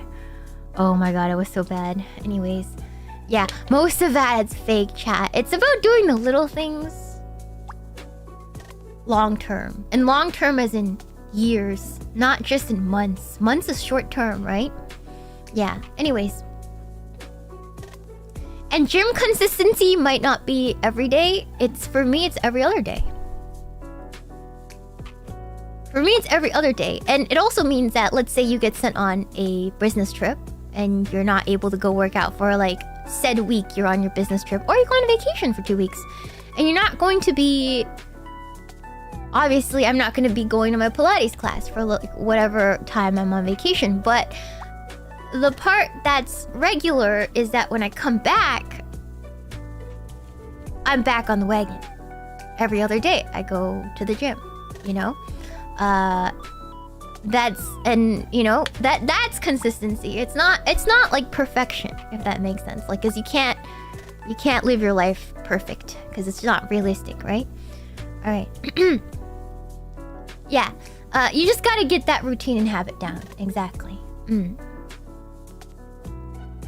So again, I'm gonna go through exactly what I do for my skincare. You guys don't have to do the same thing. Again, my skin is dry and acne prone. My skin is dry and acne prone. Dehydrated, acne prone, sensitive skin. Horrible combination. But ever since I got back from Korea, this is my new routine. So right now I do my cleanser. This is a really nice one. If you have pimples, this one from Korea, awesome. It's a little powder. Yeah, acne without oil, man. I'm telling you, it's so bad. My skin is horrible. I know it was horrible. It's way better now, obviously. But this one, it's not like a gel cleanser. It's a little different. It's like a powder. Which is awesome if you travel a lot because it's a powder, right? So it's a powder, you put some in your hand after you wet your face, and then you rub this powder all over your face and it turns foamy. It turns into a normal foam cleanser, but the little grit in it helps you gently exfoliate your skin. And out of all the cleansers I've used, this is the best one I've ever used And I don't think anybody knows about it. It's called Papa Recipe Blemish Enzyme Powder Cleanser. It's so good. It's so good. It's more expensive than CeraVe, but not as expensive as other stuff. So Papa Recipe powder. Man, it's only like $12 in Korea, but it's like $20 on Amazon. What the fuck? What the fuck? That sucks. Okay, well. Anyways, yeah, it's $20 in America. Yeah, it's only $16 in Korea. No, less than that. It's like $12 in Korea. I stocked up in Korea, right? I can't escape the import tax. It is what it is. Yeah, economy in shambles. It is what it is, chat. Alright? And then what I do is I use toner or microneedle. So this is kind of scary. This is the needle stuff that Dizzy, Lumi, and Ember and I talked about on that last stream we were together. We were talking about needling your face. We're gonna talk about that today. So it's every other day, so it's different. So on the days I don't use the Riedel shot, I use a toner pad. I use this MediHeal toner pad to wipe my face after I wash my face. And this is just also has like calming ingredients in it to cool down the skin, and also gets any cleanser that you didn't wash off. Because if you leave any cleanser on your face, you can get pimples. So this will wipe it all off. So make sure you wipe off everything. It comes in like a little pad like this. Yeah. It's actually quite nice. It actually could make a really big difference if the washing and moisturization isn't doing enough. Just adding this step could make a big difference for you, right? Some days I will skip this. I'll just wash my face really well.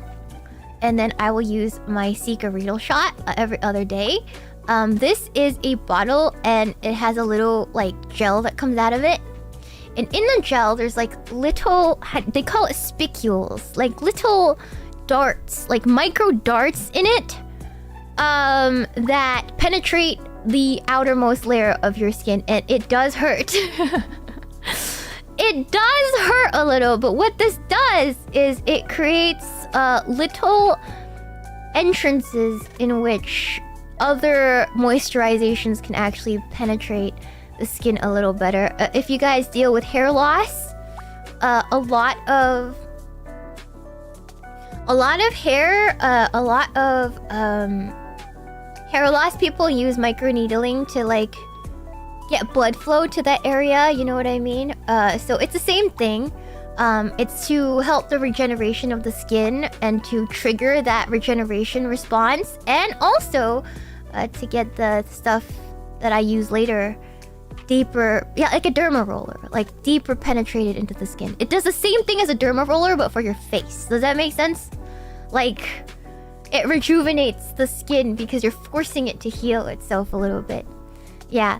Yeah, so it's kind of like that. It's kind of like that. It has like benefits, right? But I don't do it every day. Maybe like every other day or every 2 days because it kind of hurts, right? Yeah.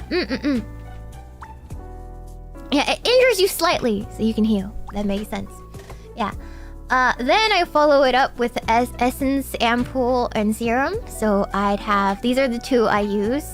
I use the bean essence and the pink PDRN peptide serum, and these are just like very moisturizing, very hydrating things. And because I put the microneedle thing on, it can penetrate my skin a little bit and make it like bouncy and soft, right? Then after that, I would put on my actives, which I didn't put anything here. Wait, where's the picture of my actives? There it is. My actives. The actives here. This is the prescription stuff. So I got prescription tretinoin and prescription clindamycin for potential pimples, guys. So if you guys struggle with pimples, if you see the doctor, they might give you some treatments. This is the time to put it on. Yes. Yes. Very unglamorous, but you gotta. I also, for hormonal acne, I do take medication for it. It's the same medicine that I take for my PCOS that's also helping with my skin. So that's what I mean by a lot of the skincare is linked with your physical health. So if you are dealing with pimples, you could be very much having an internal issue that's showing on your skin that also needs to be treated from the inside while you're treating it on the outside. Does that make any sense? Just remember that. If skincare is not working for you, you might need to see the doctor to get inside treatments because it could be something you're dealing with on the inside, right? Yeah. So my skin's really, really nice now, but it wasn't really nice before. Yeah. And then, use tretinoin for razor bumps on neck. Sadly, didn't work. No, okay. Tretinoin. If you guys are using tretinoin to smooth your skin or deal with wrinkles or have razor bumps, it takes 4 months. I'm telling you now. If your doctor put you on tretinoin and you haven't tried it for 4 months, you are missing out. It takes 4 months to work. It's really slow. Yeah, so okay, if you're taking it for pimples, it'll first make your skin worse before it gets better. So when I first tried tretinoin, you put it on every single day, just a pea-sized amount, mixed it with your moisturizer. It's at first gonna make your pimples worse because it's turning over your skin, so those are pimples that are already gonna happen later, right?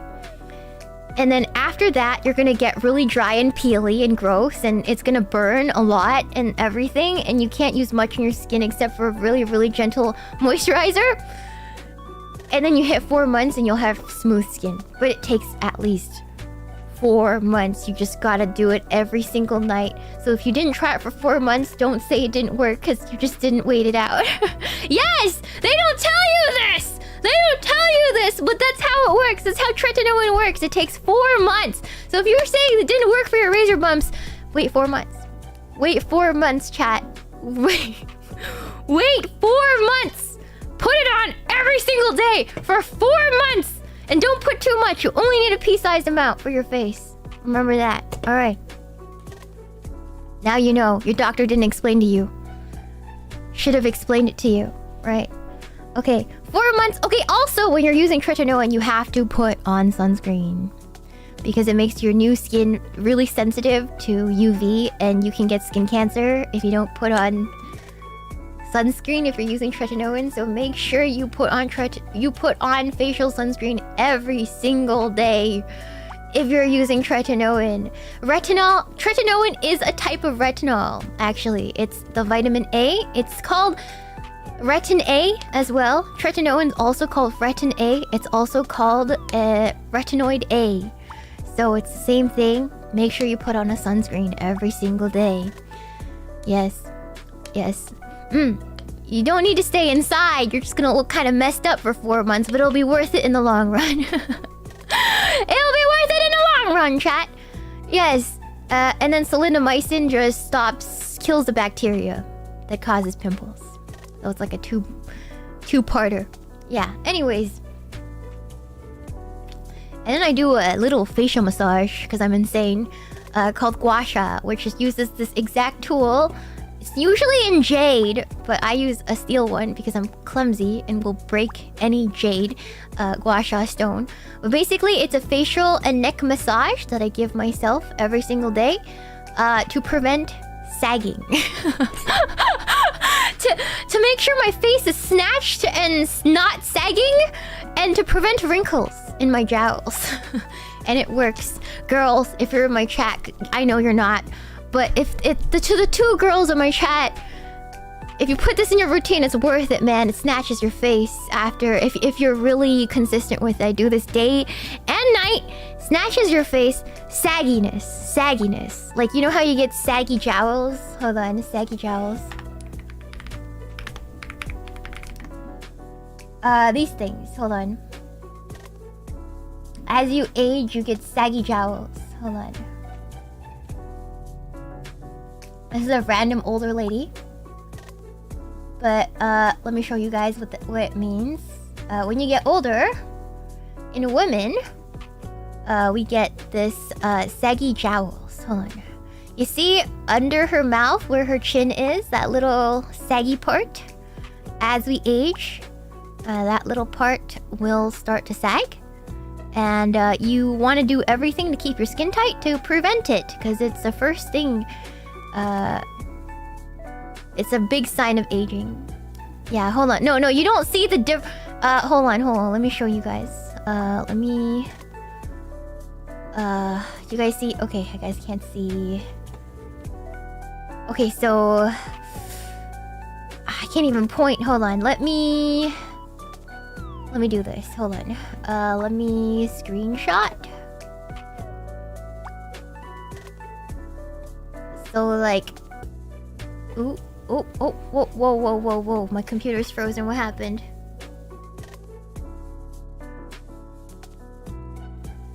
Okay, hold on. My computer froze for a second. That was crazy.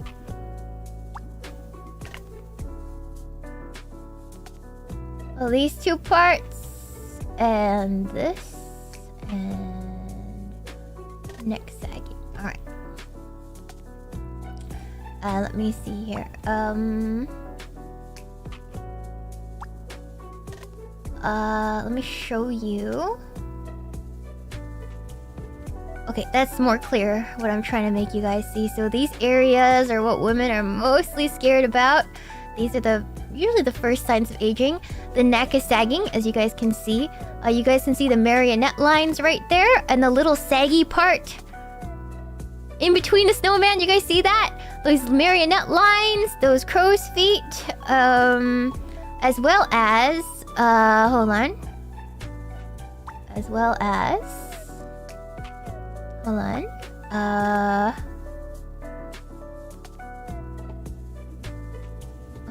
Oh god. Doing this is so hard. Ay. Do this again. So like right here. Hold on. Save this right here. Alright, right here. So this area is the jowl. Yeah, the little bit on your jawline. So that if you do gua sha every day, this like massage technique, which is like an ancient Chinese technique, you can save this off for a little bit longer. You can save this off for a little bit longer. I did this consistently for like 3 weeks before going to Korea. And I went to Korea to ask if I needed to do anything about my aging for my smile lines. And they were like, what smile lines? They were like, your jowls and your marionette lines actually look amazing for your age, so we're not going to recommend anything. So it does work. It does work, chat. It does work, but it's just a lot of work. It's just a lot of work. Women only do. Men can do it too. The reason I am careful recommending it is because it's kind of Patrick Bateman. Like it's a little bit. I was debating whether or not to talk about this because it's so extra, right? Like it's a little Patrick Bateman. But if you really care about it, and listen, gua sha is not gonna do anything for you unless you already do all the other things. Does that make sense? Like unless you do all the other things already, this is not gonna help you. Yeah. So I'm just giving you an example of what it looks like for me. But if you're not moisturizing or doing any of that, this is gonna do nothing for you, right? Yeah. So. Yeah. Yeah, I just want to get into the details of what my routine looks like. Yeah, it's something I do while I'm like watching a show. Exactly. Yeah. It's something I do while I'm watching a show. I do 16 strokes in every area. If that makes sense. 16 strokes in every area. So it takes about like 5 minutes, 10 minutes to do at night, and it relaxes my face. So. Yeah. Thank you so much for the Shuba, Marcello Yoshida. Did you notice any difference, darling? Yes and yeah, well, I don't know. I got some pretty good feedback from professionals about the aging of my face. So why not round it to 20? Because this is a Chinese thing, guys. But 8 is a lucky number in Chinese. in Chinese culture, so it's in sets of 8. Does that make sense? It's a wait, that's insane. Now that I think about it, it makes no sense to any Westerner.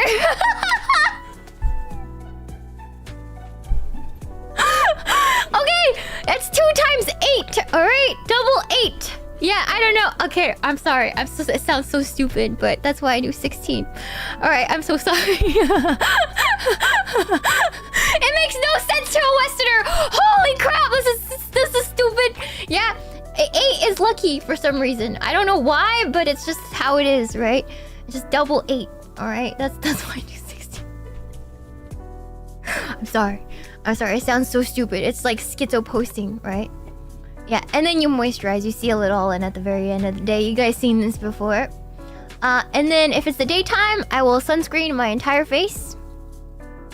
That's my sunscreen right there with the one with the blue. Very nice sunscreen. It's the Beauty of Joseon Aqua Fresh Sunscreen. I really like it. I really, really like it, but I have to import it now because they banned the direct sale of it in the United States. Because it's really cosmetically elegant for the face. And then I use a baby terrible sunscreen for the rest of my arms when I'm driving. I usually sunscreen my arms and my neck because when I'm driving, it ages my hands and my arms and my neck. So I have to make sure that's sunscreened. Yeah, I keep a little baby sunscreen in the car. So before I start driving, I will sunscreen down my hands and my arms so they don't age that fast because I do a lot of hand cams and I don't want my hands to be hag hands, so it's something I do worry about.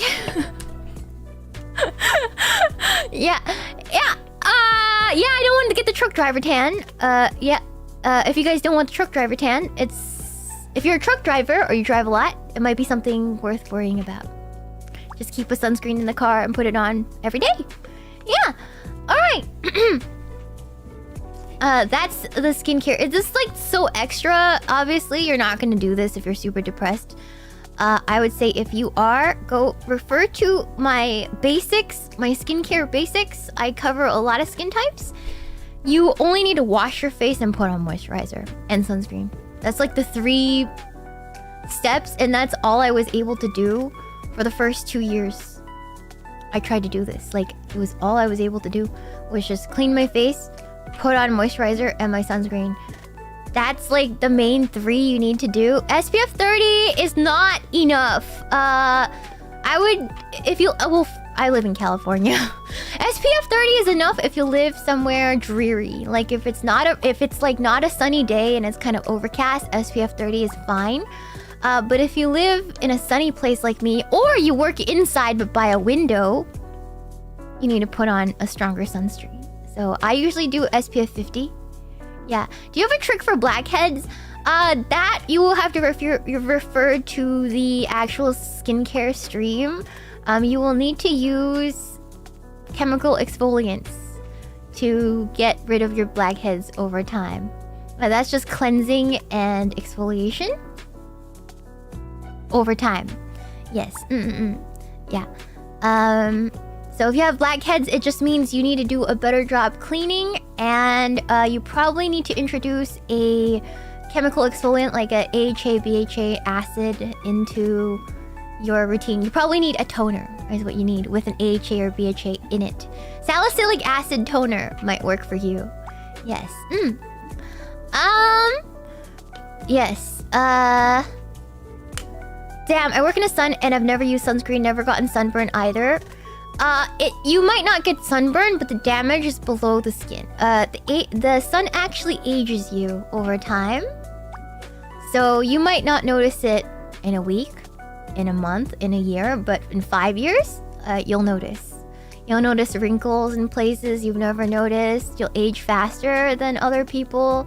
Yeah. And if your pores are really bad, you can book an appointment for them to extract the pores for you, but it's really expensive, so just keep that in mind. Are you melanated? No. I'm paler than the average white person. I'm paler than the average white person when I'm not tanned, so I'm not very melanated. I'm sorry.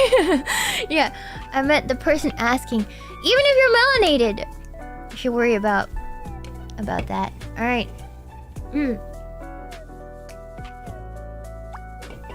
All right. All right. Skincare for body. If you guys don't know, some people don't know how to shower. Right? I want to teach you guys how to shower today. Specifically, I had some cookies worry about having one. I had a cookie in the Discord that was worried about having one brown arm. It's because you're driving. It was because you're driving, wasn't it? And you didn't put on sunscreen on your left arm. It's your left arm, isn't it? Or your right arm in some countries. One brown arm because you didn't put on sunscreen on your arms while you're driving? Yeah, no, it happens! Yeah! No, it's real! A trucker problem!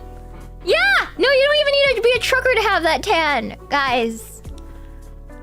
If I drive too much, I get that tan. It's true. The left side of your face, the right side of your face, depending on where your driver's side is in your country. Right? Yeah, alright. I'm gonna teach you a little bit about how to get rid of that. How to have an even skin tone.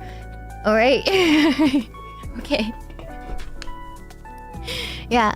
Alright. No, it's possible, guys. Because if you drive enough, it's possible, chat. Or you sit by a window during your work. And you only get tan on one side. And you're like, why do I look like that? Well, I'm gonna teach you how to take care of that. Or, like, work on that. Alright? So, first of all...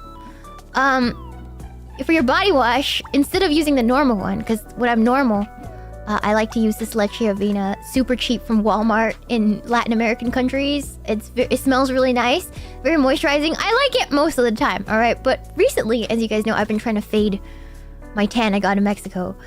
So I've been using Brightening Vitamin C body wash that has vitamin C in it. That'll help you even out your skin tone over time. But you have to be wearing sunscreen, otherwise it's just not gonna work, right? This vitamin C body wash, you can use it to wash your skin with, preferably with like a Korean scrubber glove if you have one. It looks like this. Hold on. Korean scrubber glove. Hold on. Korean scrub glove. It's cheap. I got mine for $3 off Amazon. It looks like this. It's an exfoliating bath scrub. Have you guys seen Conan O'Brien go to a Korean spa and he got like scrubbed down by the ajumas with this is what they scrubbed him down with. It is a scaly glove. It's like a rough glove that you use to exfoliate the skin, and basically what I do is I put my body wash on here and just scrub the gunk off my skin. Every 2 days I will use it. I will scrub my skin. It's a torture device. It does kind of hurt because it's rough, but yeah, it's like sandpapering your skin a little bit, and I use it every 2 to 3 days, and with some tenacity, you will exfoliate very well. Yes, yeah. You can use if you're a man and you have short hair. Guys, if you're a man and you have short hair, I'm not gonna bag on you to use the 10-in-1 ass hair wash, whatever. You can definitely use that if you don't have any skin issues. Your hair is short, it doesn't need extra care. Go ahead and use your 8-in-1. I'm not gonna bag on you for that. Just take the shower, all right? Just take the shower, all right? Cool. Yeah.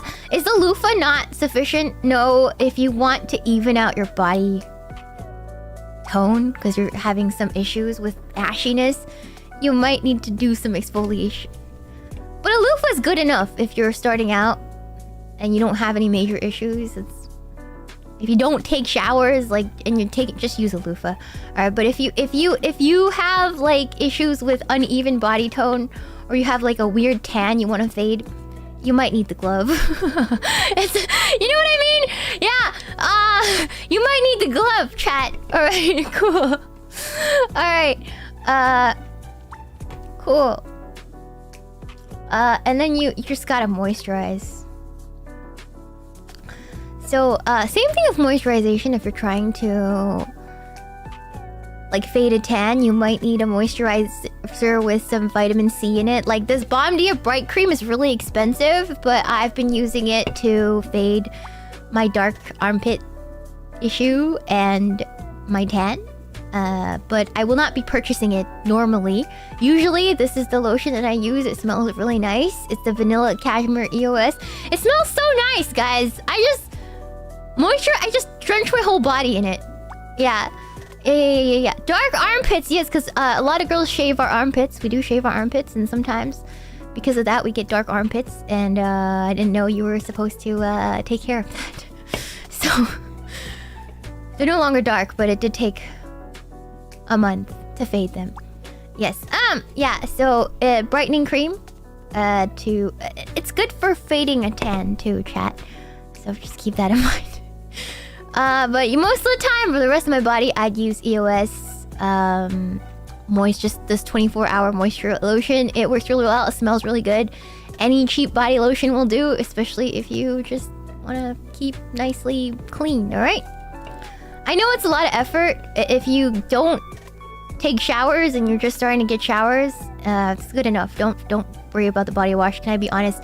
I didn't start moisturizing my body until last month, when I realized I had an armpit issue. Can I be honest? I didn't start doing this until I realized I had the armpit issue, and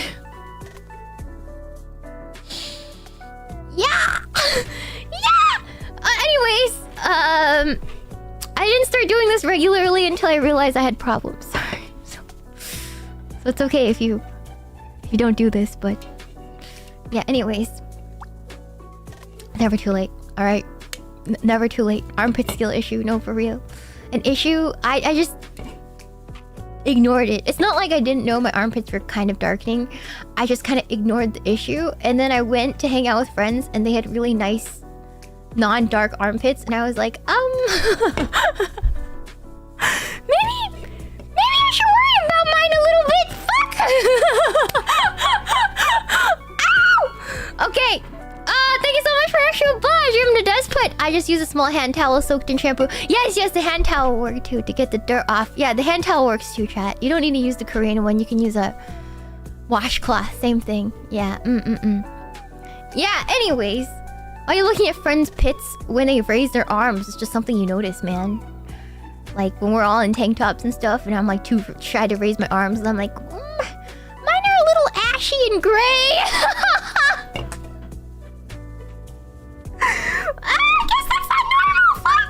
You know, it's like the self-mortification if you're just like, oh my god, wait, I should fix that. Hem's Trouble Moisture smells really good too. Yeah, any body lotion will do. Anything that smells good to you will do. Yeah, fuck. Yeah, anyway, sorry for my language, but that's how it happened. Yeah, that's how that happened. It's just like I'm a little embarrassed, you know? Yeah, so I maybe moisturize my skin like once a week before, but now I do it like every day. Fuck. Yeah, but if you're just starting out, you can skip this, but I wouldn't recommend skipping it forever. Yeah. I also oil myself now after I moisturize because, as you guys know, after I stopped being Shinorb, and I don't know if you guys know, but over the last 2 years, I might have lost another 20 pounds or so. I lost another like 20 pounds over my career streaming because of illness and whatnot, and I became a really skinny legend. Because of that, I lost a lot of volume, and I have stretch marks. I have a couple stretch marks on my booty and my legs, so I oil my stretch marks. So guys, if you're actively losing weight or gaining mass, oil your body after moisturizing. Like, if you are gaining mass, even if it's muscle, or you're losing weight actively, please moisturize your body. Please do it, because if you don't, you're gonna look like a watermelon. You're gonna get tiger stripes. Yeah, this applies to guys too, alright? If you're a guy and you're actively losing weight and you're not moisturizing yourself right now, moisturize yourself. You will get tiger stripes over time. Alright, chat. My friend did Team P90X. He got stretch marks on his arms for a bit. Yeah. Moisturize. If you're actually on a serious workout regimen to lose weight, moisturize. Even if it's too late, because for me it's too late. You can still moisturize it to help it recover and be less obvious, if that makes sense. Yeah, if you already have stretch marks, it's still worth doing because it'll help it reduce the appearance of your stretch marks over time. Don't use this one. This is really expensive. I got it as a gift during Christmas, but any like bio oil will do, any body oil will do. You don't have to use this one, but just some sort of body oil can help you. Yes? Alright, yeah, so if you're actively losing weight, please oil yourself down. Treat yourself like a pregnant lady. You know how when a girl gets pregnant, she has to oil her belly every day so she doesn't turn into a freaking stretched out watermelon after the fact? Like, it helps a little bit. It's not gonna do everything, but it's gonna help you over a long period of time. You know, not baby oil. Don't use baby oil. Mineral oil is not that good for you. Did you guys know? When a woman gets pregnant, she has to moisturize her belly and her thighs every single day because the belly will stretch and she'll look like a freaking watermelon if she doesn't.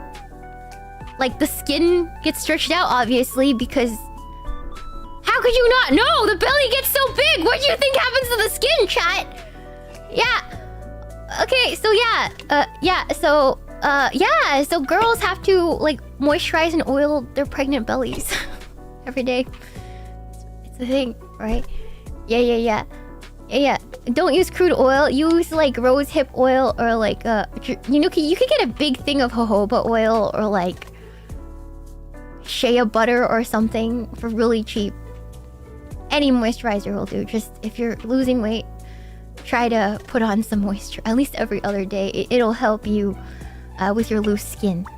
Trust me, chat. Yeah, I'm lucky. I'm pale, so you can't really see how bad my stripes are. But like, if I wasn't pale, it would be totally Jover. I didn't tell you guys this, but I went to see a doctor for my stretch marks because I started getting concerned about them, and he was like, "It's Jover." He was literally like, yeah, they're too deep even for lasers to do anything about. So, your only option's plastic surgery. And I was like, you know what? I'm gonna live with them, whatever, man. I'm gonna live with them. This is fine, whatever, man. Yeah, he's like, you're lucky you're pale because I can't really see them until you mentioned them, but they're pretty bad. And I was like, okay, yeah. If you're brown, you gotta listen to me. You gotta oil up that body, guys. Okay? If you're a shrinking brown person, oil yourself up. If you're losing weight, okay? Please don't be like me, okay? Okay. Alright, okay. Or you can treat them as battle scars. Wear them proudly. Wear them proudly. It's too late for you. You have them. They're your battle scars now. Yeah, oil up, baby. Alright, yeah, okay. So why? Again, aging, sagging, weight gain, weight loss can affect the elasticity of your skin. Dry, cracking, and peeling skin can lead to infections. This pisses me off the most about men because my grandpa had this peeling, oozing, dry, cracking heel for years.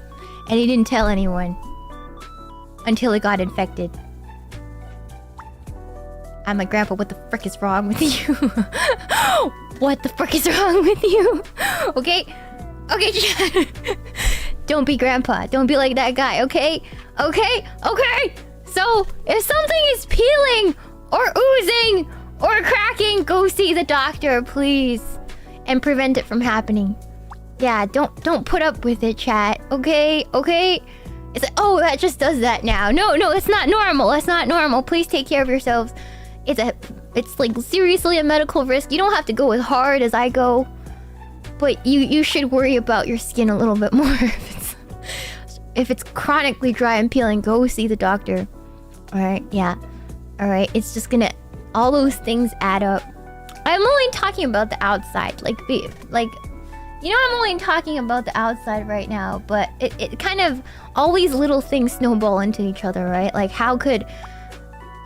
All of these little things I started doing for myself started changing how I felt about myself and how I felt about the world inside, if that makes sense. Like, I just stopped blaming the world for everything because I started actually becoming a functional member of society, if that makes sense. You know? So I know it sounds really shallow, but this is where it starts, right? This is where it starts. It's where the mental, like, change starts. Just to do these little things for yourself. Yeah. How long should you let lotion or oil sit because you put clothes over it? I don't put on too much. So it's just enough for it to rub in. Obviously, you're supposed to feel like you've been moisturized. You should put clothes over it. Like, I wear I'll just actually go to sleep like that because I usually sleep naked. But on the places that I oil now, I try to put on some pajamas to make sure it stays on me during the night so it doesn't rub off on my blankets. So I'm taking care to wear more pajamas. But you should try to have pajamas on that you change every 2 to 3 days. Yeah, to keep that moisture on your body. And then you wake up and you feel super baby smooth. Yeah. Yeah. You're supposed to have at least 3 pairs of pajamas that you rotate through in the week. And you have to change your sheets once every 2 weeks at least. Alright? Yeah. So change your pajamas, guys. Yeah, because that stuff gets stuck on there and you'll get pimples. Yeah.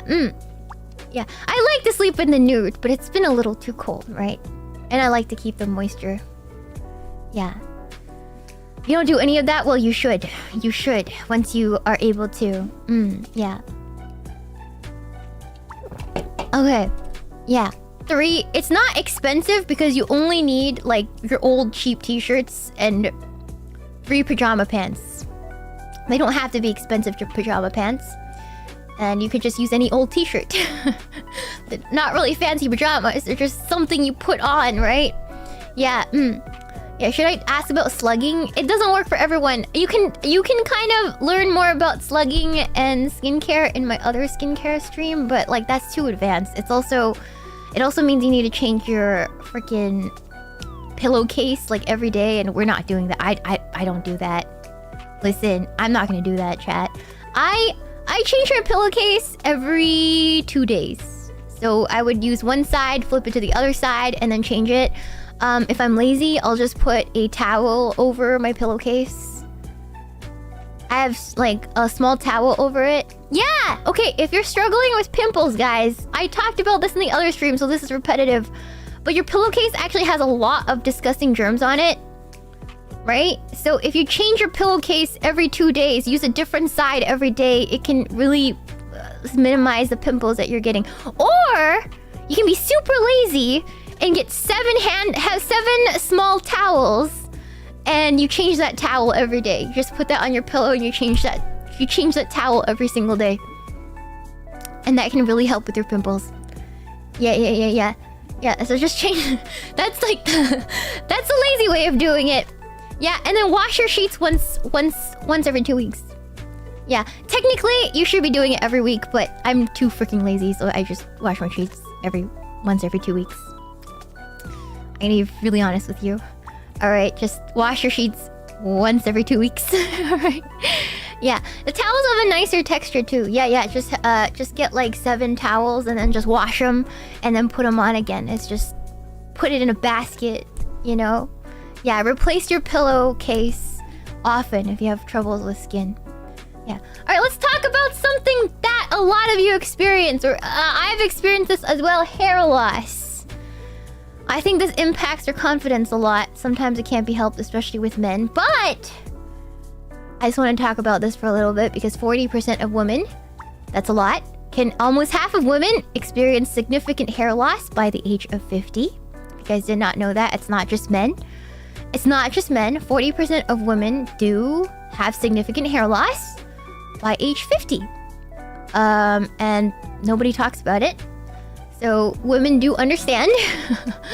2/3 of women will experience balding or thinning after menopause. So that's most women will experience thinning or balding and bald spots after menopause. So that's most women. Not everybody knows that. Not everybody knows that. It's not just men. I think for men it's more people, but it's not just men. Most women will experience some sort of balding at some point of their lives, unless they won the genetic lottery, right?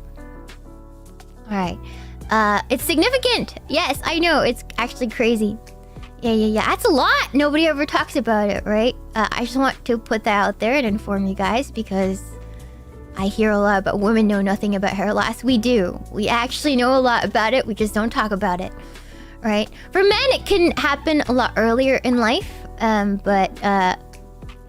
Yeah, for a lot of women, it also happens early. I've had hair loss all through my 20s because of my hormonal issues. I've had male pattern baldness for most of my 20s because of PCOS, and it's controlled by medication. So a lot of women actually do experience male pattern baldness in their 20s. Right. All right. So the causes are hereditary, age, stress, weight loss, poor nutrition, and illness. So any of these, or a combination of them, women can get male pattern baldness. Yes. The reason I was balding is because of stress, because I was working too hard, getting sick. I was losing hair because of that, and my PCOS. What PCOS does to me is I have high androgens in my body, so high male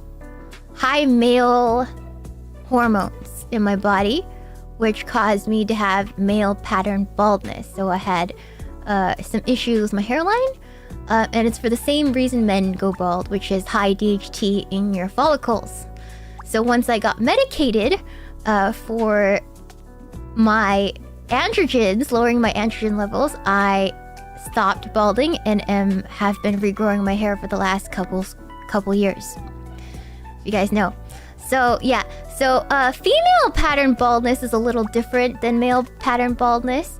Female pattern baldness is more thinning all over, but I had male pattern baldness. It was the same reason men go bald, because of the hormones.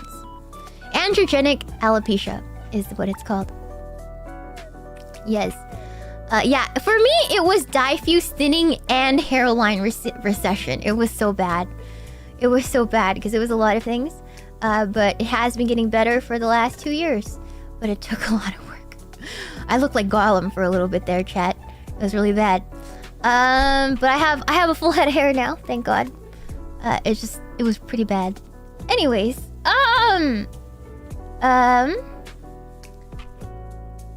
so what to do?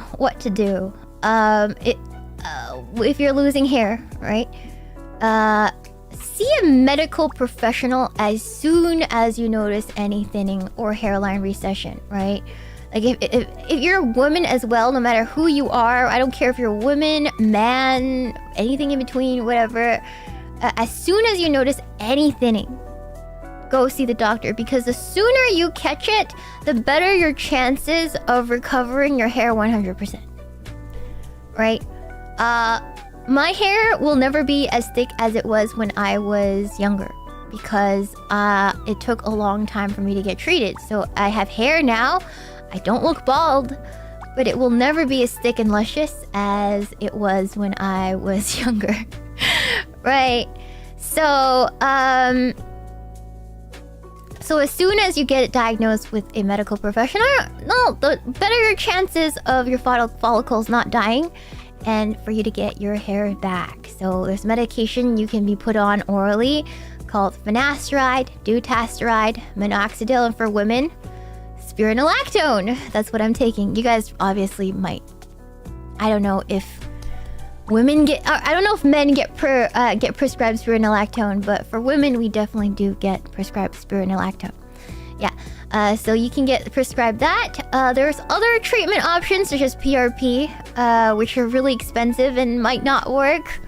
I've never done PRP, but I know that's there for you if you have the money, which is they inject your... What they do is take your blood, and then they put your blood through a centrifuge, and then extract the plasma. And they inject that plasma into your skin, which apparently is supposed to awaken the follicles. And some people see improvement from it, but it's also, some people also don't. So just remember that if you have the money, it's worth trying out. But I don't have the money, so obviously I didn't try it. But the medication that I've been on for years is minoxidil and and new spironolactone. Yes. Yeah. Supplementation helps sometimes. You can lose your hair because low iron levels or low B12, which I also had. So I take iron tablets every single day. Iron and B12. Just make sure your nutrition and supplementation is on point. And as a last resort, you can get a hair transplant. And there's like 3 different types of hair transplants. It's gonna be very expensive. But yeah, they basically extract hair from where you have hair and put it in the front. And it takes a long time to recover from it. Yeah. So all of the, if the medication doesn't work, your last resort will be hair transplant. Luckily, I didn't need that. But yeah, I know my stepdad is actually on finasteride. He was balding really bad, and he's not, obviously he doesn't have like the crazy young guy full head of hair, but it stopped his balding, and he doesn't look super bald anymore because he's on finasteride. So it doesn't do nothing. But it also doesn't work for a lot of guys, so just keep that in mind. Keep that in mind, chat. Yeah, just be careful if you get a hair transplant. No judgment. You know, some people really just don't look good bald. And if you have the money, more power to you. If you're going to Turkey for a hair transplant, which they're pretty famous for their hair transplant, go to a reputable doctor, because they can transplant your hair wrong and give you a really wacky, fake-looking hairline. And you don't want that, or the hair will grow in a weird direction. It takes quite a bit of skill to implant the hair naturally. So just be a little bit more careful. Don't take the cheapest deal because you're desperate. Do some research if you're going to go that route. I don't want you guys to regret that decision because it's really, really painful. And the recovery time, I hear, is quite long. Like, you're gonna look really weird for a little while, alright? Yeah, yeah. Yeah, do not go for more grafts than the doctor recommends. Yeah. Korea does do hair transplant. They do. They do that. They do, yes. Do non-vegetarian men ever get iron or B12 deficiency? I am not vegetarian. I eat a lot of meat, but I do have iron and B12 deficiency. It's very common. It's very, very common. Yeah, I'd rather go bald at that point. Hey, as I said, your how do you say? Like, your priorities might be different. Like, for some men, they're going to be able to deal with going bald and they're fine with it. And for some men, they might not be, and that's absolutely fine. You just gotta find what works for you and what makes you feel like a king, right? Alright, thank you so much for a Shuba, kill off personality. I have the opposite issue where I can grow my hair pretty long, but I've never been able to grow hair on my arms, barely on my chest. Feels weird as a dude. You don't have to feel weird because a lot of girls we don't like body hair. A lot of us don't like body. That's not weird at all. It's kind of, you don't need to have a hairy chest to be attractive or anything, or feel manly, you know? Yeah, it's genetic. It's genetic. Most Asian men also don't grow hair anywhere else but their head, and they can't grow a beard. Like, Grandpa can't get a 5 o'clock shadow. He can only get this pathetic mustache that's kind of patchy. So it's genetic. So, you know what I mean? Like, not every guy can grow hair all over the place. It's genetic. Alright, alright. Yeah, some people can only get a goatee. It's just genetic, guys. All right, a lot of Asian men can't grow hair, right? Yeah, if you're hairy and Asian, you're a rarity, man. You are a rarity because most Asians we just don't grow hair. We just don't grow hair. I grow like a little more hair now. Like I used to not have armpit hair. Now that I'm on medication for hair, for like spironolactone and minoxidil, now I have some body. now I get a little bit of armpit hair. Not that you guys need to know that. Yeah.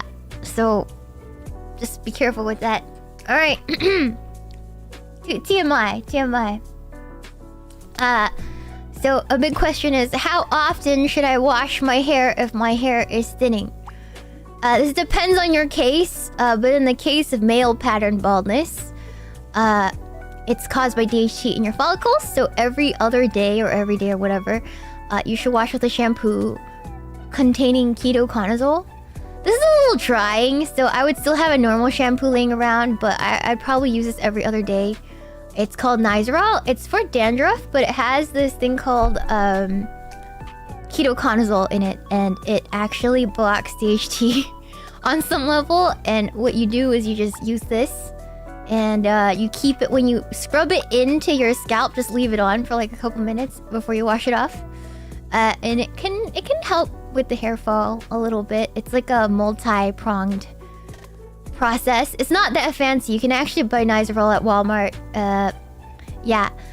So honestly, if your hair is thinning, you want to wash pretty often because the DHT is stored in the oil that your follicles emit or like secrete. So actually, if you're losing your hair because of DHT, you want to wash it more often than less. Just want to put that out there. Yeah. Yeah. All right. Fitness. I want to talk about this a little bit. Any movement is good as long as you're consistent. Any movement is good. Consistency is better than going super hard for small periods of time and burning out. Consistency is a habit done over at least a year or more. It's not like a couple months, right? Consistency is not perfection. So what I mean by consistency is, let's say you went on vacation or you fall off the boat. Like, you don't go perfectly, but you generally, the pattern is you've stuck to your schedule for at least a year, right? Yeah. Thank you so much for the Shupa Iron Coffee Black. Hey Shiina, I struggle with pimples on my scalp. Any specific hair care routine to alleviate and stop this? It happens at the back of your neck. It probably means you're not cleansing well enough. Also, I would try to see a dermatologist to see if there is special stuff you can do. But in the meantime, I would say get a clarifying shampoo, like a shampoo with tea tree or something in it. It just also means you probably just need to scrub your scalp a little better in those places, right? Yeah, I would see a dermatologist just in case if you're already doing that. It could be folliculitis, so you want to see the doctor for that. Yeah. All right, be nice, guys. A lot of these mortifying body issues they're pretty common, chat. They're pretty common. All right. Yeah. Find something you enjoy doing and don't overthink it. Make it part of your day. Also, it doesn't need to be every day. It doesn't need to be every day. If you can do every day, that's great. But every other day, 3 times a week, anything you can keep up.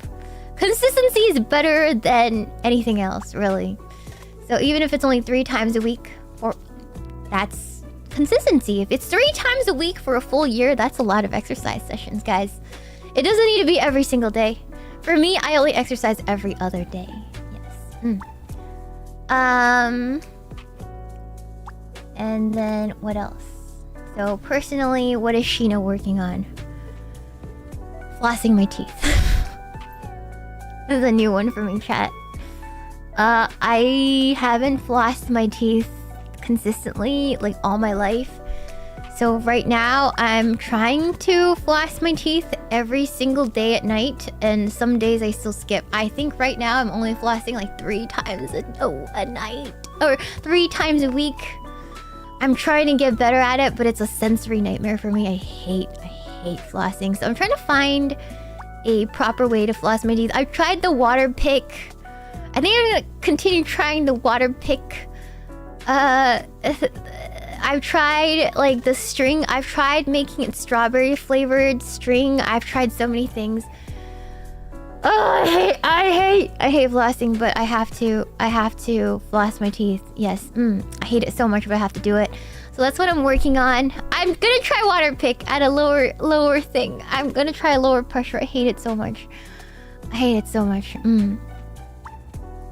Eating my meals consistently. You guys know I have trouble doing this. You guys know I have trouble doing this. I always do. So bad at it. I have to stop being so mentally ill about my body image because I was fat. So I'm always gonna be scared about getting fat. Pretty mentally ill about it. Yeah, pretty mentally ill about it. Yeah, I'm not gonna lie. It's pretty bad. Some days, if I overeat 2 days in a row, I'll get like really mentally ill about it. But like, usually it's not gonna affect anything, chat. So, I think being healthy is better than... Did I have braces? I had braces when I was a teenager, yes. Yes, I did. I had to get braces twice. I had braces as a teenager and then Invisalign when I was 25. Invisalign when I was 25 because I didn't wear my retainers. So I had to... My mom paid for my braces.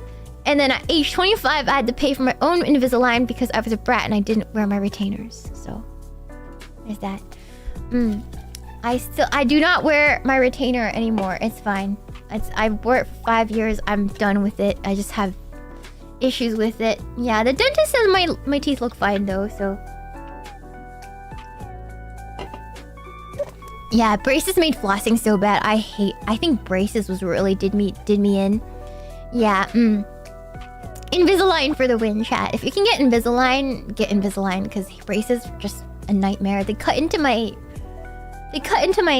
inside of my mouth. I hated it. Yeah,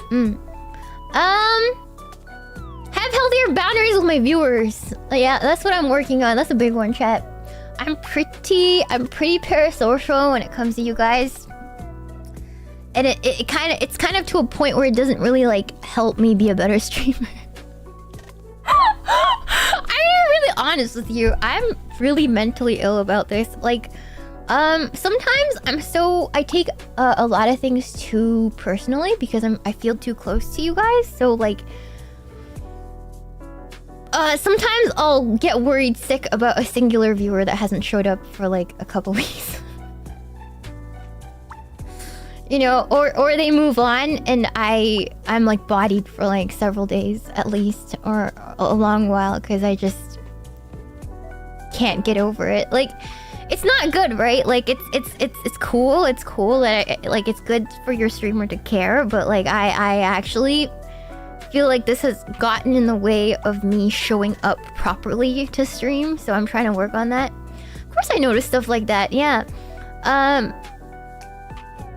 I've demonstrated it many times. Like, I know when some of you get up and go to bed just from chatting with you in chat, or like seeing you in other chats. I just know what your schedule might look like, roughly. It's kind of scary. I'm not trying to stalk, but it's just I notice. I can't stop noticing. So it's like not a really good boundary, I guess? I don't know. So sometimes I get too into it and then it like bodies me and I get mentally ill for like a couple weeks. Or more than that. Yeah, I'll never get over some things, but you know, yeah. I have to have better boundaries with my viewers as I grow, because it's not really healthy for me to hang on to every single one like that. Yeah. I need to roll it back a bit sometimes. Yeah, it gets in my head, so I need to work on it. The thing about like not having good boundaries is that like, as I'm a girl, you know, so sometimes I'll have disagreement with a certain chatter in my brain, and it really bothers me for no reason when that chatter didn't even mean anything bad by it. It's because I don't have boundaries with my viewers sometimes that stuff like that. I get one guide, or like I start thinking about what something said for a longer period of time because I'm overly parasocial. Yeah, so that's also something I need to work on. Just to be a better streamer. I know, it's bad. It's bad, chat. And then getting better at not letting laundry pile up. I'm terrible at laundry, chat. I sometimes on my days off, if I don't feel like doing laundry, I will skip it, and I'll do that twice, and I realize I haven't done laundry in 2 weeks, and I run out of underwear. And then I have to go commando. I have to go commando for a day while I clean my stuff and fold piles of laundry. I know! It's bad, but sometimes it happens, man, so I have to get better at that. Alright.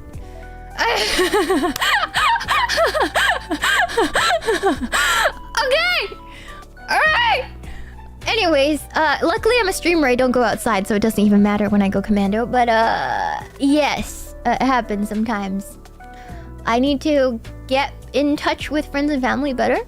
I've been getting better at that, but it needs to be even better. I need to be put on a better schedule. Because of that, I need to get over my fear of calling friends and family and making plans with them. Thank you!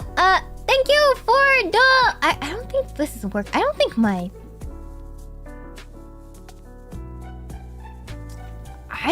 my thing is working. Thank you so much. If you're shoot buying and I'm not reading it, I'm so sorry. My thing is not working at all. Thank you, Chevy Owens, for the shoot blah! Thank you, Cat98 for the shoot blah. Thank you, Marcello Yoshida. I'm so sorry, guys. I realized my thing wasn't working this entire time. I am so sorry. Hold on. Yeah, I missed a few. I'm so sorry, guys. Yeah, the thing isn't working on the side. Yeah, hold on. Let me see. I'll read it after. I'll read it after stream. Yeah, many Shupas lost to void. I will try to retrieve them after stream. Yeah, YouTube's being dumb, I know. Yeah, and then being more assertive in social situations. I have been doing this thing in social situations for a long time where I just agree with what everybody's agreeing with because I don't want to be the one who makes a fuss or like disagrees to make everyone comfortable. And then in a lot of situations it's made me lose out on time or something, or you know, so I'm trying to be more assertive and self-assured in social situations and not get swept up in conversation just because I want to be agreeable. That's like what I'm working on. Yeah, like I'm too much of a pacifist and you turn into a doormat, you know? Yeah, like I got dragged into Soy Mist and I should have just freaking left, man. I should have just left. I should have just left, yeah. And then that's like what I'm thinking of now. Like I'm like, oh, I should have just left. You know, so yeah, like that's what I'm working on right now, I guess, as a human being. These things. And obviously everything that I talked about on my own schedule it's continually being worked and optimized. It didn't start off that way, obviously. And now I look like a completely different person. I wish I can show you guys pictures of when I was fat. Because I do have pictures of when I was fat, like in my underwear, because I was tracking my progress, but I can't show you guys that. I can't show you guys that. I can't. And I wish I can show you guys pictures of what I looked like prior. But it's gotten so... My globe has been so intense that when I show up to things, people are shocked. Like, they don't know it's me. Yeah, so... Yeah. No, I don't want to show you guys because it's underwear pictures. It's just not. Yeah, no. I can't show you guys. Define fat. 5'1", 160 pounds. 5'1", 160 pounds. That's pretty big.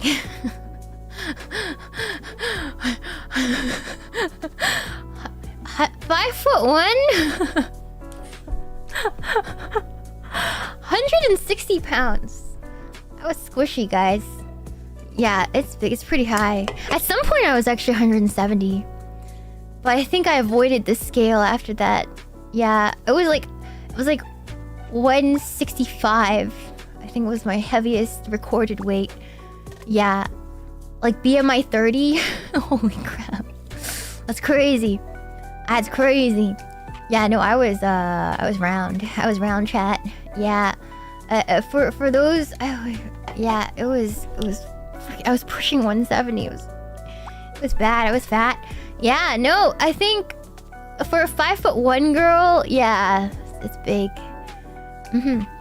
Thick. Yeah, no, it was really bad. I'm 95 to 100 now. But that weight loss, I think the initial 30, 40 pounds was really fast. Because I didn't do it in a very healthy way, if I'm gonna be really honest. I just kind of like went balls to the wall and kind of like starved myself down to the initial 30 pounds, 30, 40 pounds until I was like at a healthy BMI. The last 20 pounds was because of illness, but I've also gotten healthier habits, so that weight just kind of like stayed off, if that makes sense. Yeah, I've gotten healthier habits, so now I'm like a skinny legend, but it wasn't like that. I was pretty like normal sized when I started streaming at Phase. I was like I was pretty normal sized, chat. Yeah. Yeah. I didn't eat. It's not like I didn't eat. I ate very little. I ate very little. Yeah, but now I'm like 95 to 100. Yeah. Yeah, I didn't do it very healthily because I still hated myself. Remember that, chat? The not hating myself thing only happened like over the last like year or two. But this weight loss thing is, I've lost 50 pounds, but it was over, if we're gonna look at timeline, it's gonna be over 5 years. So like, it took a long time, chat. Yeah. And yeah, it's gonna take a long time. Like, it's like not active weight loss over the 5 years. It was like initially I lost like 30 pounds really fast, and like my body's gonna change a little bit, and then I got sick and like lost a little bit more weight, and then I had to like gain a little bit back, and then I had to get better habits, and I'm maintaining around like 100 pounds right now. It's like a big journey. Yeah, a long journey. Lots of things over 5 years had to change. Yeah. Yeah. You've got more enjoyable to watch in the last 1.5 years. I think so too. It helps. Do you have issues with loose skin? A little bit. Can I be honest? Yes, I do actually have a little bit of issues with loose skin. Not as crazy as like the people you see on like my 6,000 pound life, and they lose a bunch of weight and they have like the crazy flaps of skin. Like I never have that, but how do you say this? Like how do you say? I have a little bit of stretch marks on my butt and thighs, obviously, and then I have on my arms because I lost a lot of weight there. There's no stretch marks, but you can't really tell because you can't really tell I have loose skin, but once I do like weights or something where I have to lift my arms, you can tell there's a little bit of looseness. Like you can tell where my tiny skinny like spaghetti noodle arm is, and then there's like gonna be like a clear demarcation line of like where that loose skin is. And if I'm being real honest with you, I am looking to get that fixed somehow at some point in my life, chat. It's a little embarrassing to talk about because it's all like such shallow stuff, but I think it's just the honest truth, right? At some point in my life, I'm going to get that fixed somehow, but I just don't know when that is. Yeah. A little bit more than the typical... Yeah, you know, typical flab, like fat is like... fat. Like you could tell, like the arm looks whole even when you're lifting weights, right? But for me, it's like you can tell where my skinny tiny arm is, and then there's like a little... It's a little... It's not egregious, but it's like... It's definitely there. Yeah. Yeah, so... It's not overkill if you have it. Let me... if you have that loose skin, it's not overkill. Another thing I can do is I'm gonna wait because I'm gonna see if I can put a little bit of muscle on and if that can tighten things up. Because it's not so egregious that I need to get it like cosmetically, medically fixed. But like I'm thinking if I put some muscle back on my arms, that it might just be the thing that can save me from the little flab of loose skin. Yeah, so it might just be the thing, you know. So I'm trying to put some muscle on. It is helping a little bit, but yeah, we're gonna try to see that. Yeah, yeah. But there's no shame in that. Yeah. Yeah. Thank you. Yeah, it's not egregious, but it's definitely a little bit there. Like you can't tell if I'm just like hanging out with my arms down, but once I like do Pilates and I'm doing the rope exercises, you know, the one where you lift your arm and you're doing like the chest press thing, like you can tell a little bit. Yeah. Yeah, but for those of you who are fat or are dealing with it in my chat, like you've got like 50 pounds to lose, I'm cheering for you. I would rather very much have a little bit of loose skin than be overweight like that again. Yeah. Yeah. I'd rather have a little bit of stretch marks than be really, really big. Because I really just hated my life back then. Yeah. Yeah. Good luck, kings. Yeah. It takes, again, patience with yourself, right? It's somewhere in the middle between the advice of you need to punish yourself for letting you get yourself like this, or that's not the way, and then, oh, you're doing nothing wrong, baby girl, you're perfect the way you are. It's not like that either, right? You gotta kind of like find that good middle ground. Obviously everybody needs work and you gotta take control of your life, but it comes out of a place of like, hey, you're a human being that is deserving of you taking care of your business at the very least. Like, you're worth it, you know? Like, how do you expect other people to treat you well and find somebody who will treat you well if you treat yourself like absolute shit? You know? Like, how you treat yourself is like kind of like it will mirror how other people treat you.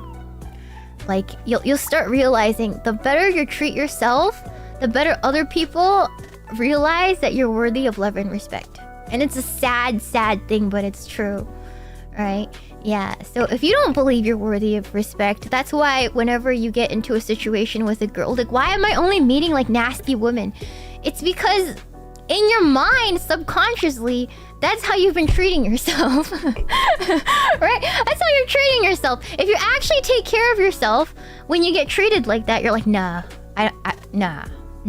And then you know you will stop it before it gets to a point where you're taking advantage of for like the 50th time by the same person. You know what I mean? Like, you know what is good for you, right? So, nah, you know? Yeah, so gotta start with that. Not saying you can't love while you're in the depths of it, but it definitely helps you. Definitely helps you with your mental health if you like get your life together in these little ways. It'll snowball, I promise. I know it sounds really shallow, but oh, it's just like brush your teeth. Oh, just brush your teeth and take a shower. When people say that, they do have a point. They do have a point. It'll snowball, I swear. Yeah. Yeah, Yeah. The problem is men want what they can't have. It's not just men. Women want what they can't have either. We all want what we can't have, right? Like, I wish I could buy designer goods every day. I wish I could be head to toe Prada, you know? But, like, that's not realistic. Everybody wants things that they can't have or won't have. It's just like a dream. I like to think that most people are, like, pretty realistic, you know? You know? Yeah. Yeah. Yeah, like, everybody has these crazy imaginations, right? It's just a people thing, chat. Yeah. I wish to be beautiful one day. Yeah? Yeah, and you can be. That would look trashy real quick. Not really. It doesn't need to be. I just think, how do you say? You know those, like, new money Chinese expats? They were like their most ostentatious head to toe designer. It looks terrible. Looks terrible. Looks terrible, chat. But you still wish you were that rich, you know? You're in Vancouver. I'm sorry. Yeah, it's trashy. But the real rich people don't wear the logos. They wear the private line. They don't wear the main line. They wear the private line, where it doesn't have the logos. You know, one can dream. I want, like, a collection of beautiful jewelry. I'm just a girl too. Like, I dream of having, like, a $7,000 bracelet with diamonds in it. Like, I love diamonds, you know. I love gold. Like, I'm a girl. I like those things too. But do I really think I'm gonna, like, get those things? No, but it's fun to think about. It's fun to think about, chat. Yeah.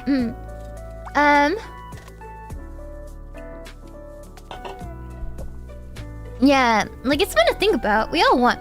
You guys, yeah, $7,000 for a bracelet. It's fun to think about, but I'm never gonna have it. Yeah, or like, yeah, I'm a girly girl. You guys know this. Like, it's really obvious, right? Like, I enjoy, like, a nice bag. You know, I like looking at nice bags. I like looking at sparkly jewelry. I like pretty clothes, you know. I like those things. Yeah, but I can't have everything, you know. Yeah. Thank you so much for a shoot. Bye, Jazzy Worm Drift. Aw, fancy bracelet. Thank you. Yeah, no.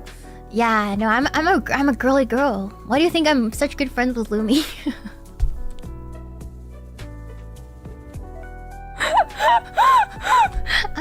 Why do you think I'm such good friends with Lumi?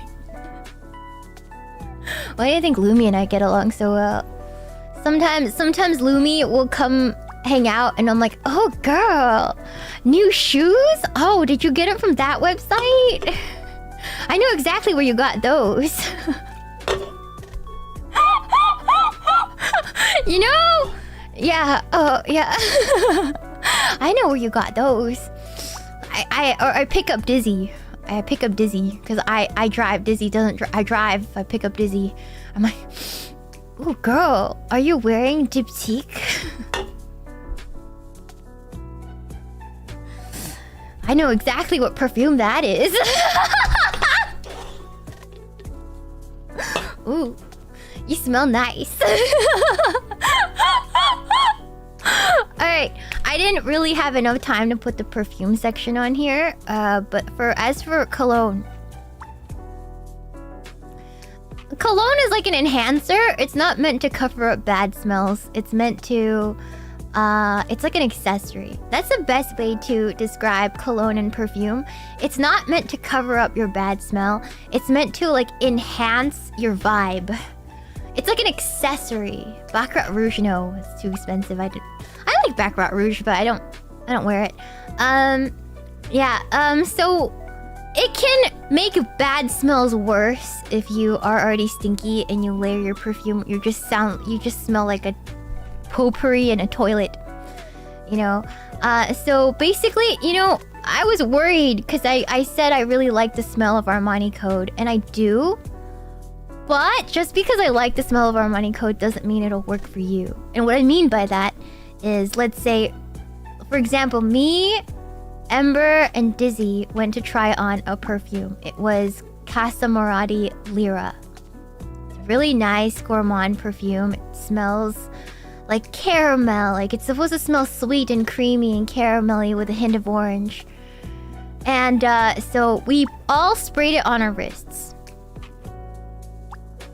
And it smells like a different perfume on each one of us because perfume mixes with your body chemistry.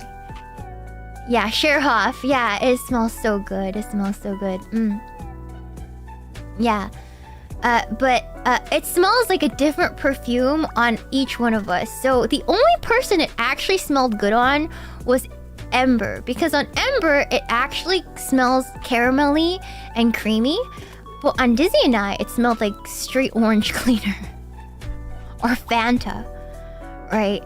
Like, and I'm not talking about like subjectively, right? I'm talking about like literally I will sniff each of our wrists and it will smell like a different smell on each one of us.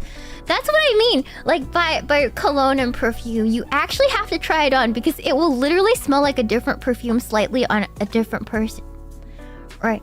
Yeah. So you got to actually try it on because it will literally smell different, like physically, not just subjectively, you know, to each person. It'll mix with your natural body chemistry and it will literally make this perfume smell uniquely different, a little bit different on you, so you have to try it on, right? Yeah. Different skin can have a different smell even though it's from the same perfume. Exactly. Your skin's chemicals will change the perfume a little bit, right? If you go to a store, how many can you reasonably try on yourself? Okay, so what you do at a store is you know they have the tester strips. You want to spray it on that, swish it in the air for like 30 seconds. When some people say, "Oh, I don't understand cologne because they all smell the same," it's because alcohols are colognes and perfumes are suspended in alcohol most of the time, and it's just gonna smell like alcohol if you sniff it right after you spray it. So you have to spray it on the strip, swish it around for like 30 seconds, then take a little bit of a whiff in front of you. And yeah, exactly. They don't smell the same, but on the opening, you'll get a sharp alcohol smell, and that's why people say, "We all smell the same." They don't smell the same just because you're not using it correctly, right? So you would use the tester strips until you find one that you like. The one that you like, you spray on your wrist. Like, obviously you're gonna spend most of the time spraying on the little tester strips. But when you find the one that you really like, then that one that you're considering, you want to spray it on your wrist. So let's say I go to Nordstrom, right? I'm interested in perfume. I will spend like an hour just sniffing perfumes because I like doing that. I don't know why. Even if I'm not buying anything, I will like to just sniff perfumes and I'm bored, right? And so like, if I find one that I really like, that I'm considering buying, then I will put it on my wrist, right? I will spray it on my wrist, and then I'll put the perfume down and go do something else. And I just want to continue sniffing my wrist and experience it and see how it changes on me in like the next few hours. Yeah, so I don't usually buy the perfume the same day I try it on. I let it sit, I wait, I experience it a little bit on my skin before I try it because I don't know how that's gonna turn out for me, right? Also, when you're trying on perfumes, usually they will have a little cup of coffee beans. That's to reset your nose. So if your nose gets tired after 3, you want to sniff the coffee beans to reset your nose and then go back to smelling things. If that makes sense. Yeah. Yeah, so just take your time. You don't want to spend money on a perfume because they're pretty expensive and like hate it. And realize it smells kind of stinky on you, you know what I mean? Yeah. So don't just buy a perfume because a girl likes it. Buy it because it works on you. It doesn't need to be expensive. It just needs to mix with your body scent good. Yeah. Nose exhaustion is a thing. After I smell 3 perfumes, everything smells the same. Like I can't tell anymore, so I have to smell the coffee beans. Yeah. Yeah. So sometimes there's a perfume that a lot of girls like called Bianco Latte, and it smells like lovely vanilla cream. And I bought a sample of it, and I was like, ooh, it smells like right up my alley. I want to smell like a little dollop of vanilla whipped cream. I want to smell like Cool Whip. And I tried it on, and it made me smell like a holiday candle. And I smelled it on another girl, and it smelled like whipped cream. I was like, what gives?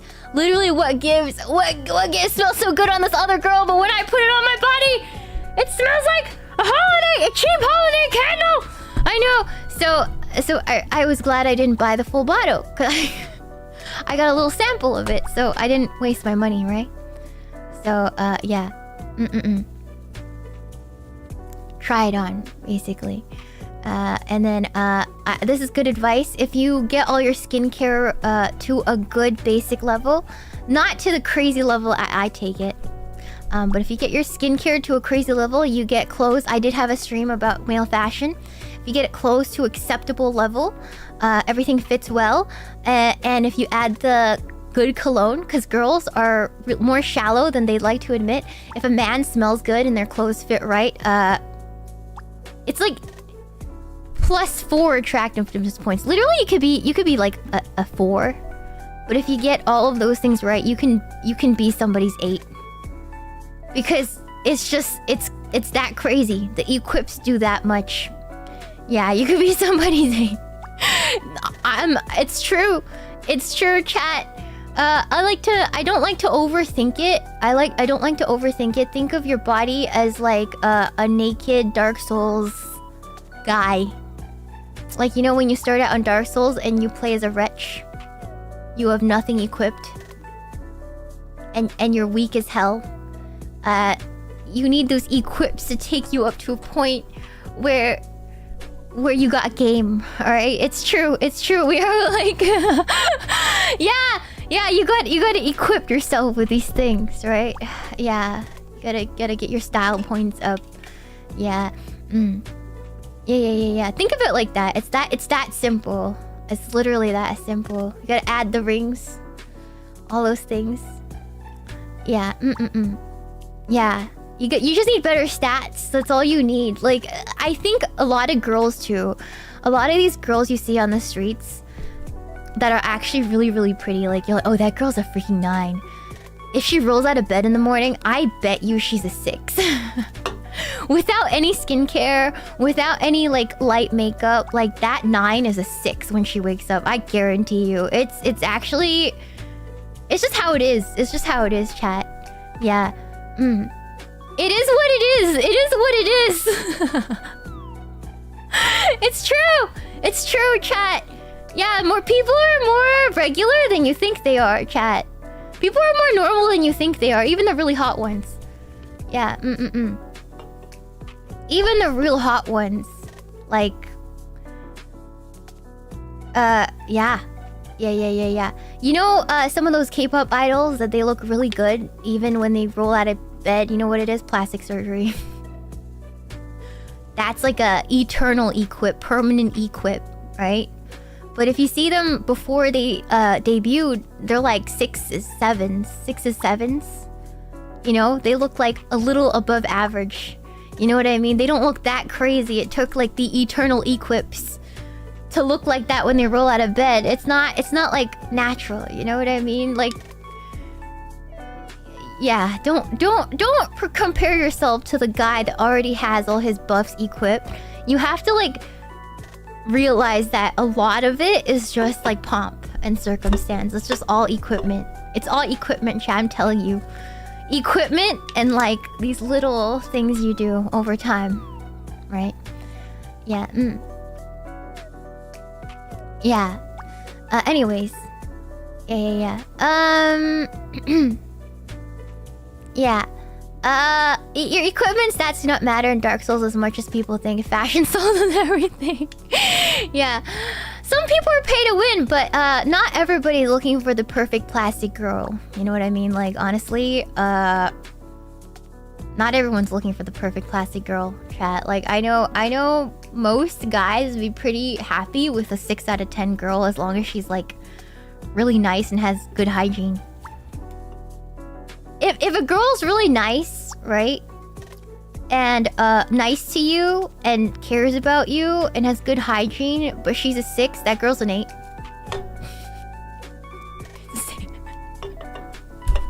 I'm just saying. Yeah. You know what I mean? If she's a 5, but she's well adjusted, she has great hygiene, and she treats you like a king, that girl's a freaking 8, chat. It's just how it is, man. It's the same like that for girls, for most girls that you see off the internet, alright? They work the same way, man. They work the same way. For most girls, it doesn't matter how much you make as long as you're the right guy. It's true. Like, 50, you know, some girls on the internet are like, ew, 50k a year, that's like no money at all. That's a broke ass. No, for most girls in my life, 50k a year doesn't even matter. Like, the money doesn't even matter. She will get with you if you're the right guy. If you're the right guy, she'll get with you. It doesn't even matter. It's true. Don't listen to the crazy bitches online. They don't know anything, you know? They don't know anything. Yeah.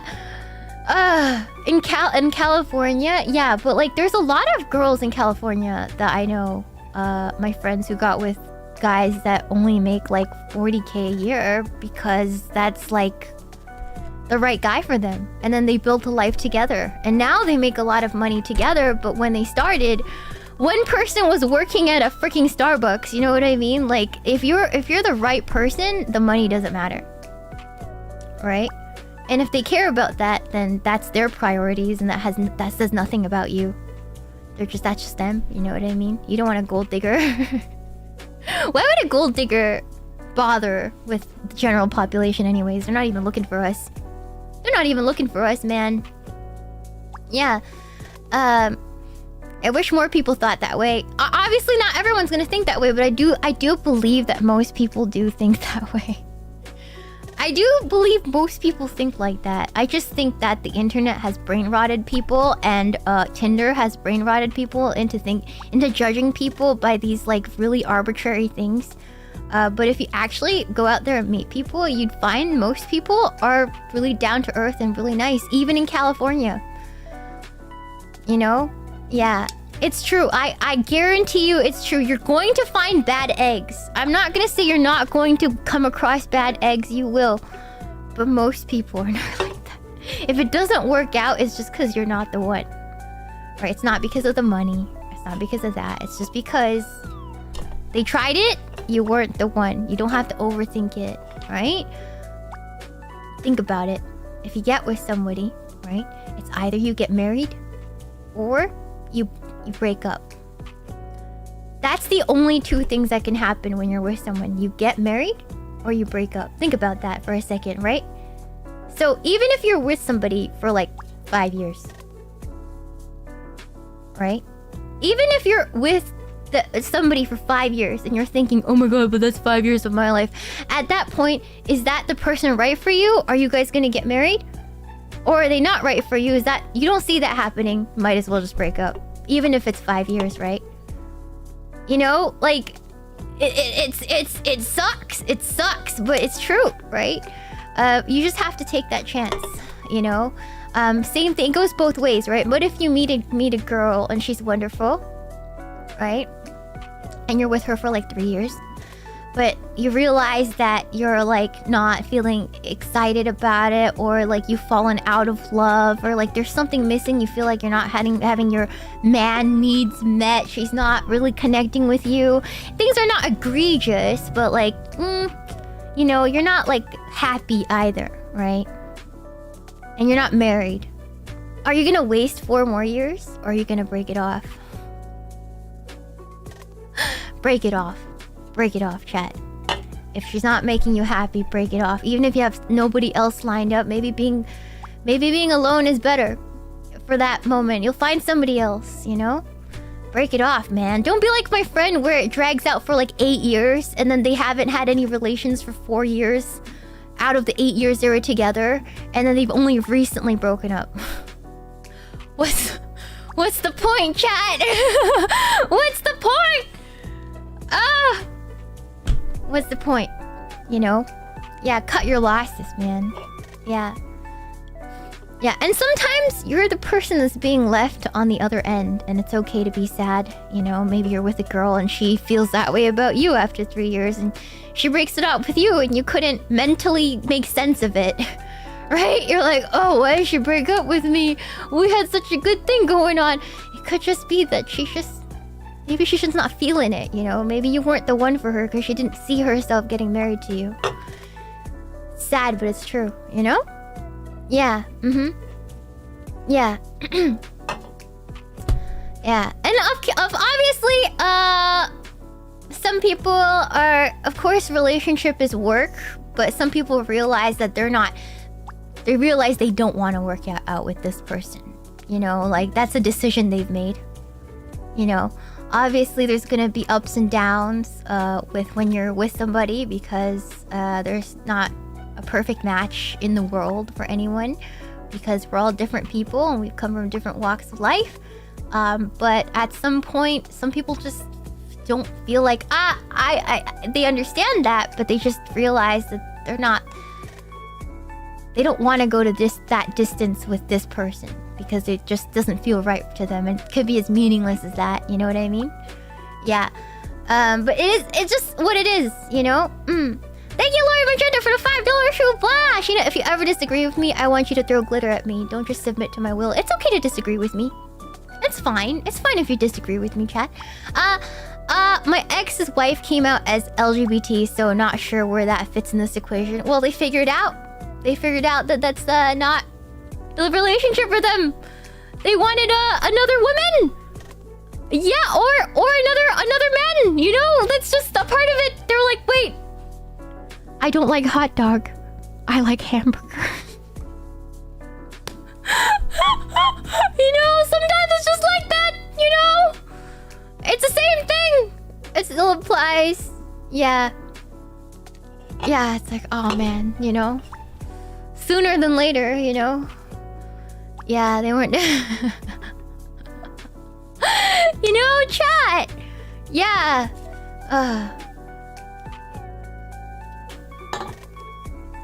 Life is messy like that, chat.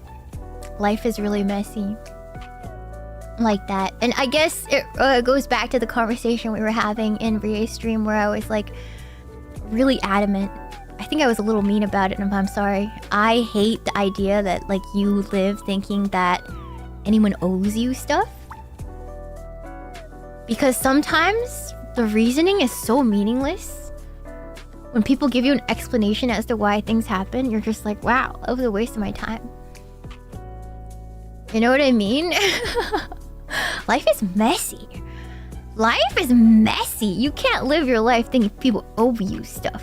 You know, unless it's, you know, they owe you a wage or something, you need to sue them. That's something else entirely, but you're not a victim. You have to hold your head up high and like live with grace. Because you deserve that more than anyone. You deserve your own grace and your own you have to respect yourself in that situation. You don't want to grovel at somebody's feet. You never want to do that, chat. You know, if a girl doesn't want you, why ask why? Why knock on her door and ask why? If someone doesn't want you, they don't want you. Why are you groveling? Your dignity is important to you, alright? You gotta soldier on. Can't be like, oh, they owe me. That's like, no, you're better than that. You're better than that, chat. You're better than groveling at somebody's feet asking them, but why? You're worth more than that, chat. Bow with grace. You know? Yeah. Because things are sometimes just so meaningless. Yeah. That is the true meaning of valuing yourself. Yeah. Don't be that guy. Love makes you crazy. To that one guy, I wish I could have said this more clearly to ask that question. What should you move on? Yes. Yes. I know love makes you crazy. You want to ask, "Oh, I still love her. I want her back." Bro, she dumped you. Bro, she dumped you. You don't have to be mad at her for that, but don't grovel at her feet. You're better than that. She didn't want you. Okay, you gotta love yourself enough to realize she doesn't love you if she did that, alright? I know you loved her for a long time, but gotta move on, man, with grace. Alright. You can't be, but why? Your entire life. It's not a way to live. Alright, alright. Yeah. But basically, I say that because I feel like everything that I said about self-care is... it kind of builds that mindset into you. You shouldn't grovel at anyone's feet like that. You're worth more, you know? You're not a victim. You're not a victim, chat. Victimization makes you icky.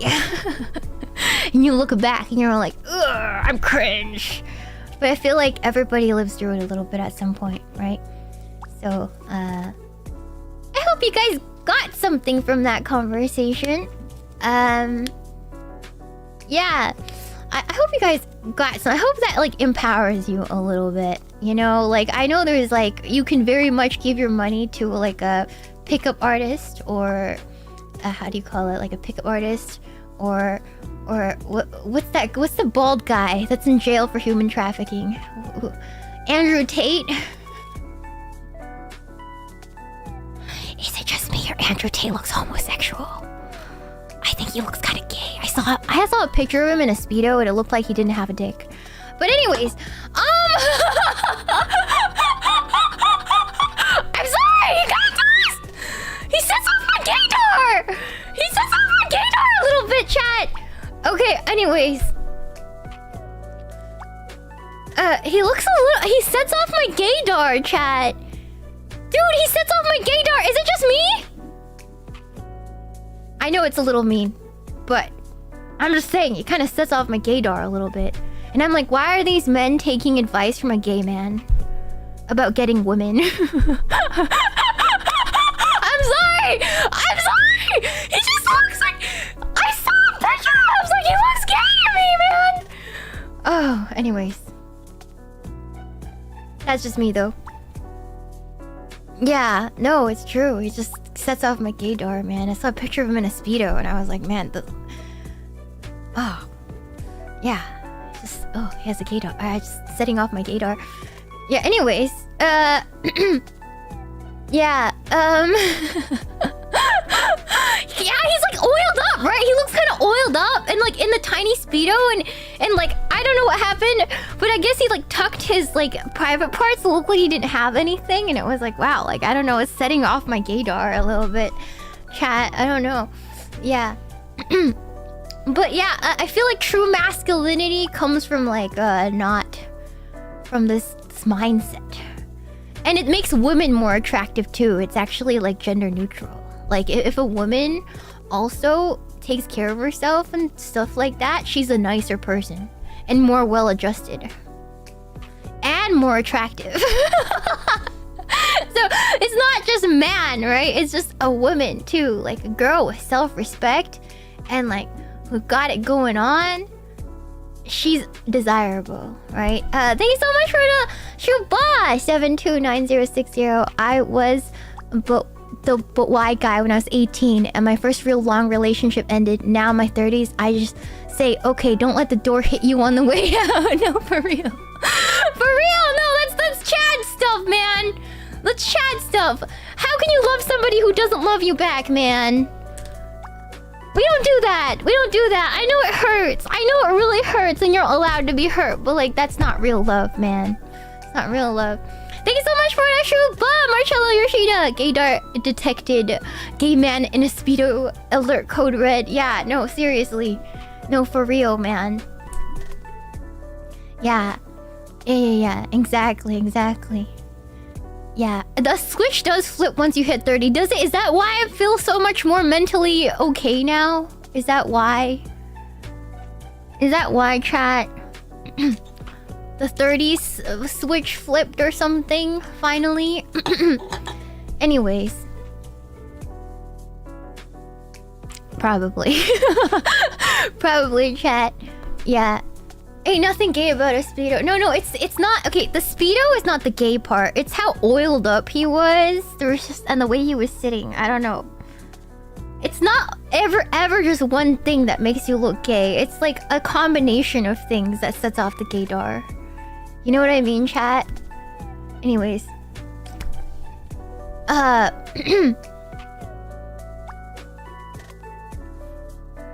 Yeah.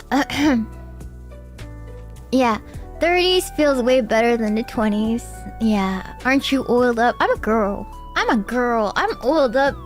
No, like he looked like you know the Ken Barbie doll look. The Ken Barbie doll look, and his like flaming red patterned Speedo, and the way that he was sitting was a little too flamboyant, and it just set off the gaydar.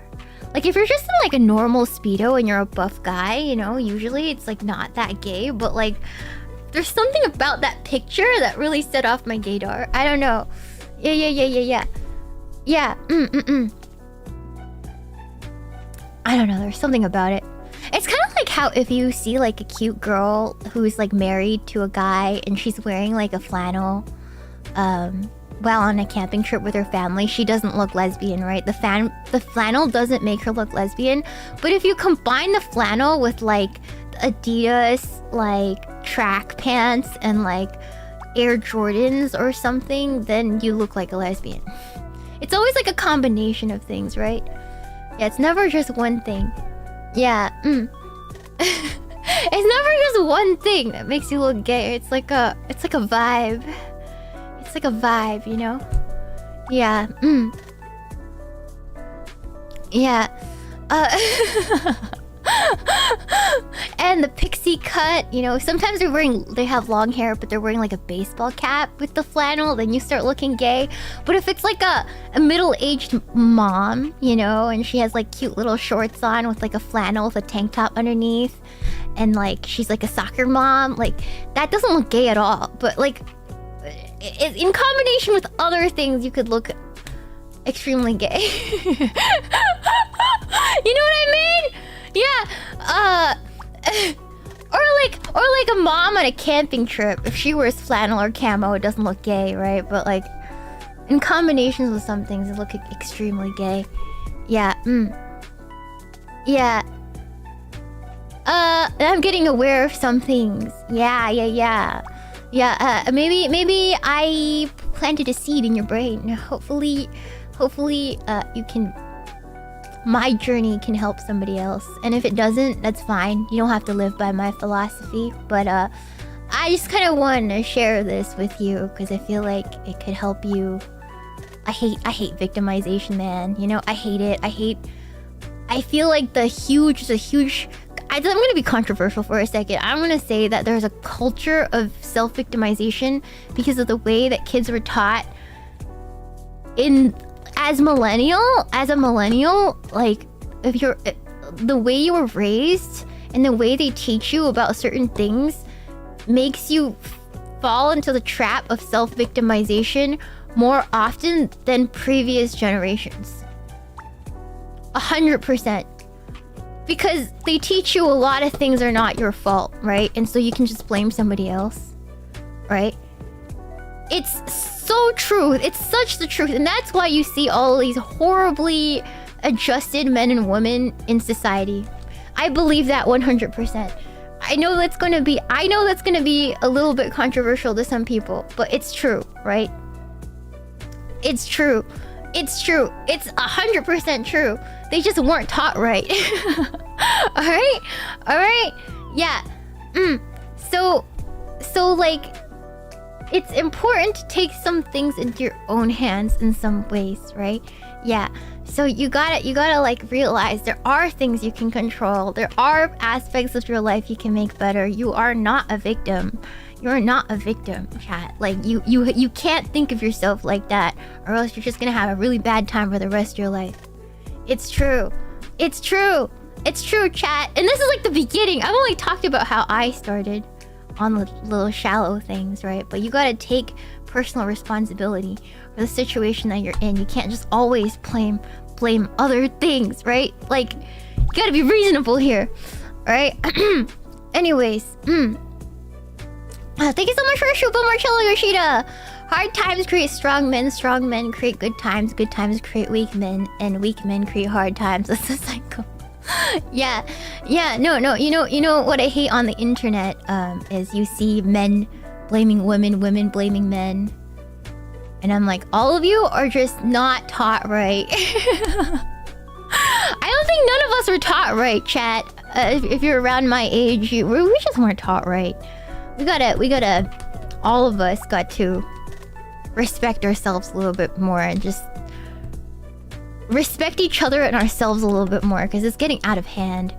Yeah, soy behavior has been running amok for way too long. I hate it. I hate it so much. Yeah. Thank you so much for the Shuba, Marcello Yoshida. If not rude, oh no, wait, hold on. This is another one. Hard. Yeah, I already read that, but thank you so much. Thank you so much, Makushu, for the 10 gifted members. Thank you. Thank you. Taps assigned. It's true. Yeah. Anyways. Yeah. I'm sorry if I said something controversial, but I really believe what I said. I really do. That's my personal philosophy, right? Thank you so much for $5 Shupa, Lindsay. Thank you. I love you, Shia LaBeouf. No problem. My name is Sheena LaBeouf, and I think you can do it. Just do it.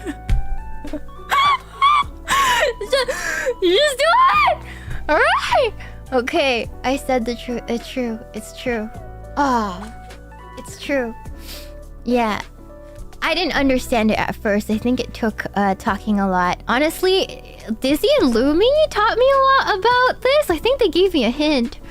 They were like, Sheena, I think you victimize yourself too much. You gotta work on that, man. And I was like, yeah, frick. And I had to like really look within myself. And what can I control? Like, what can I do? What can I do? Maybe it's not other people's fault that I hate myself so much. Like, maybe it's my fault. You know what I mean, chat? You know? Yeah, so you gotta kind of spend some time with yourself. Fix your own problems, man. Yeah, And, yeah. Yeah, anyways. I hope that can motivate some of you to brush your teeth, wash your hair, take a shower. Because that's where it starts, chat. I know it sounds so stupid, but that's where it starts. Self-responsibility is self-care. Yeah. Yeah, I know therapy doesn't work. I know talking about our problems and being soft doesn't always work for everyone. It can make you feel better, but does it actually fix anything? Nobody ever actually talks about the fixing yourself part. The only thing people talk about is, let's talk about our feelings. Oh my god, just talk about your feelings. Yeah, what does that do? Like, literally nothing. At the end of the day, you have to grab it by the horns at some point, right? Yeah. Thank you so much for the show, Bob, Roberto. I hope the future generation is as elegant and proper like the young bee on the PowerPoint slide. Ah, little bee. He's so cute. Little bee. He's doing his best. You know, he's trying not to be a victim, but he's so victim-coded. Look at him. He's allowed to do that because he's cute and he's a bee. But fortunately, we're not a cute, sad bee, so we gotta be different. Yeah. Yeah. Therapy helped me sort out my feelings. Yeah, it helps. It helps with that. Therapy does help some people, but a lot of people, it doesn't. So I just want to acknowledge that. Yeah. Yeah. He does his best. He's doing his best. Sad B, the reason I love Sad B so much is because even if you're feeling sorry for yourself, for me, he sort of represents that childlike version of me that, like, I felt like I needed to be comforted and I felt hurt all the time because, of course, we all have trauma, right? But after I got the little bee, I started like... He's kind of like my inner child, right? So like I just treat him well and I realize, oh, I should treat myself well because I love this bee. I don't know if that makes sense. I don't know if that makes sense. I just like put all my hurt feelings into the bee instead of like internalizing and like taking on that victimization on my own. Does that make sense? So he helps. He helps me process my my emotions, my most inner feelings, I guess. Yeah. Sometimes that's what it takes. That's what it takes. I know it's really stupid, but honestly, that's what sad bee is for me. I know it sounds crazy, but it's truly he has helped me so much. It's true. He's helped me so much. I know. Yeah. It doesn't work for everyone, but it's what worked for me. Yeah. I'm projecting onto the bee, if that makes sense, but in like a good way, you know? In like a good way. Because he's not like a person or anything. Like, they're not gonna feel hurt or weirded out by me projecting all my weird stuff on them. If that makes sense. Yeah. I'm hungry, guys. I've been yapping for 4 hours. I'm sorry, first of all, if I said something that hurt you. I hope I didn't. But I feel like maybe some people maybe needed to hear what I had to say, and hopefully maybe I helped some of you. Grab life by the horns. Alright. Appreciate you guys. I genuinely do worry about you guys a lot. I think way more than I should, to be honest. And just know it's not super bleak out there. I know it's a bleak time out there. Every time you get on the news, there's a new airplane crash. There's something crazy going on. But, you know, hang in there, guys. Hang in there. Yeah. Hang in there, guys. Yeah, you got a long journey to go. We've got a lot more to learn. Yeah. Go get laid. Some of you will level up and get laid. Like some cookies have told me in the Discord that they have managed. I believe you guys can get out there and do it, my friends. Find a good girl. Have a nice time. Okay? I believe in you. I do. All right. We're gonna do this. All right. Yeah, no, my goal is a non-soy future, guys. If I turn you guys into self-sufficient cookies, then all my cookies will go on to make non-soy children. And we're gonna populate the world and make a better world. That's my way of trying to change the world. I know it's stupid, but in my mind, I'm like, well, maybe if I do it like this, I can have a little bit of an impact when one day I leave the world. Okay? Thank you so much for the 5 gifted members! Shiina! Thank you, Grotaku! Thank you! Alright! Yeah, alright. That's what I'm trying to do here. Alright. As I said, I'm trying to just be a good wingman! I'm trying to be a good wingman, chat. Alright. Yes! Alright! You know what the American dream is? The classic American dream? It will live on within our hearts.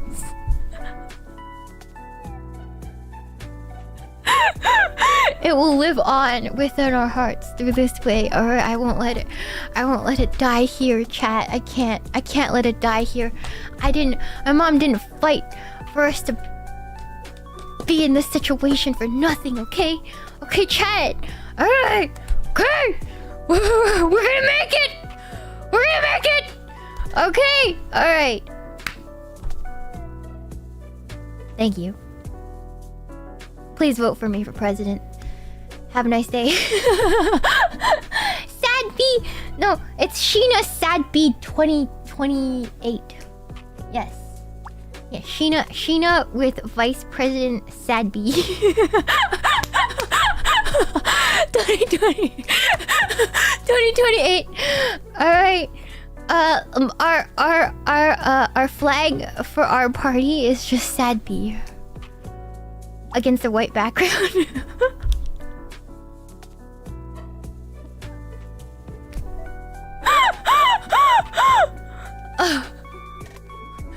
And it's gonna be like, no more soy, America. No more soy, guys. We're gonna grab every problem by the horns, man. It's gonna be my platform. Just kidding. Anyways. Thank you. Make face connect. Make America cookie again. Alright. Okay, Shiina, but if you fix this, how will we be primed for the picking from Dizzy's 5-year plan? Listen, you guys are just gonna be more attractive. She has more attractive men for the picking after her 5-year plan, chat. She doesn't know, but I'm just like I'm just grooming these men ripe for the picking, chat. She doesn't realize this. You guys will listen, literally, you guys will be mentally well enough to handle Dizzy. You guys will be prime. You guys will be mentally well enough to take care of our little bug. Alright? She doesn't know this. She doesn't know this, but maybe I'm just grooming. I'm just grooming everyone. Maybe I'm just grooming everyone right for the pickings, Dizzy. You guys, you don't know this. Maybe I have your best interest in mind. Yes. You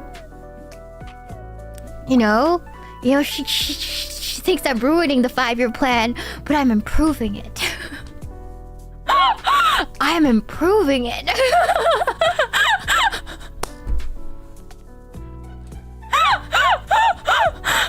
I'm grooming for the Dizzler. I'm grooming for the Dizzler. She doesn't realize it, chat. Alright. Okay.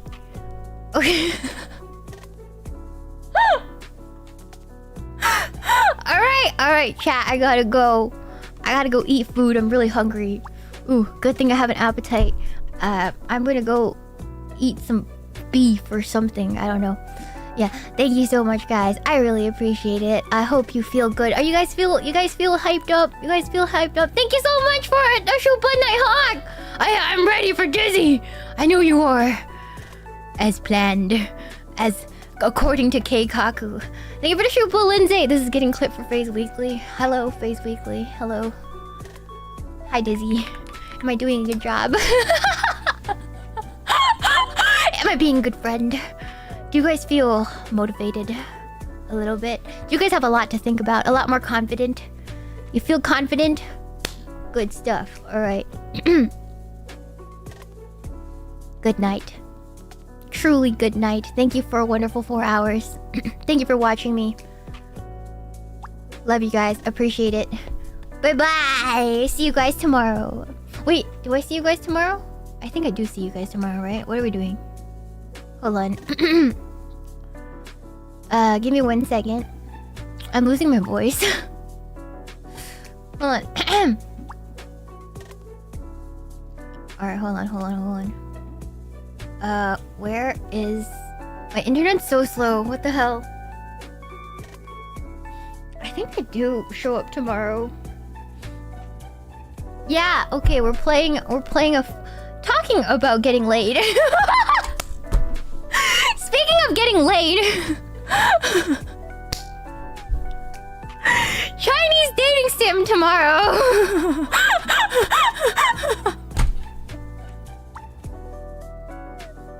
Chinese dating sim tomorrow. I'll see you guys there. Alright. Oh, it's a Shiina. Oh, it's a Nipna.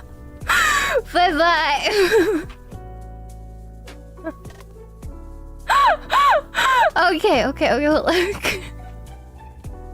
How do I end stream? Oh fuck! Hold on. Okay, this is how I end stream. Oh.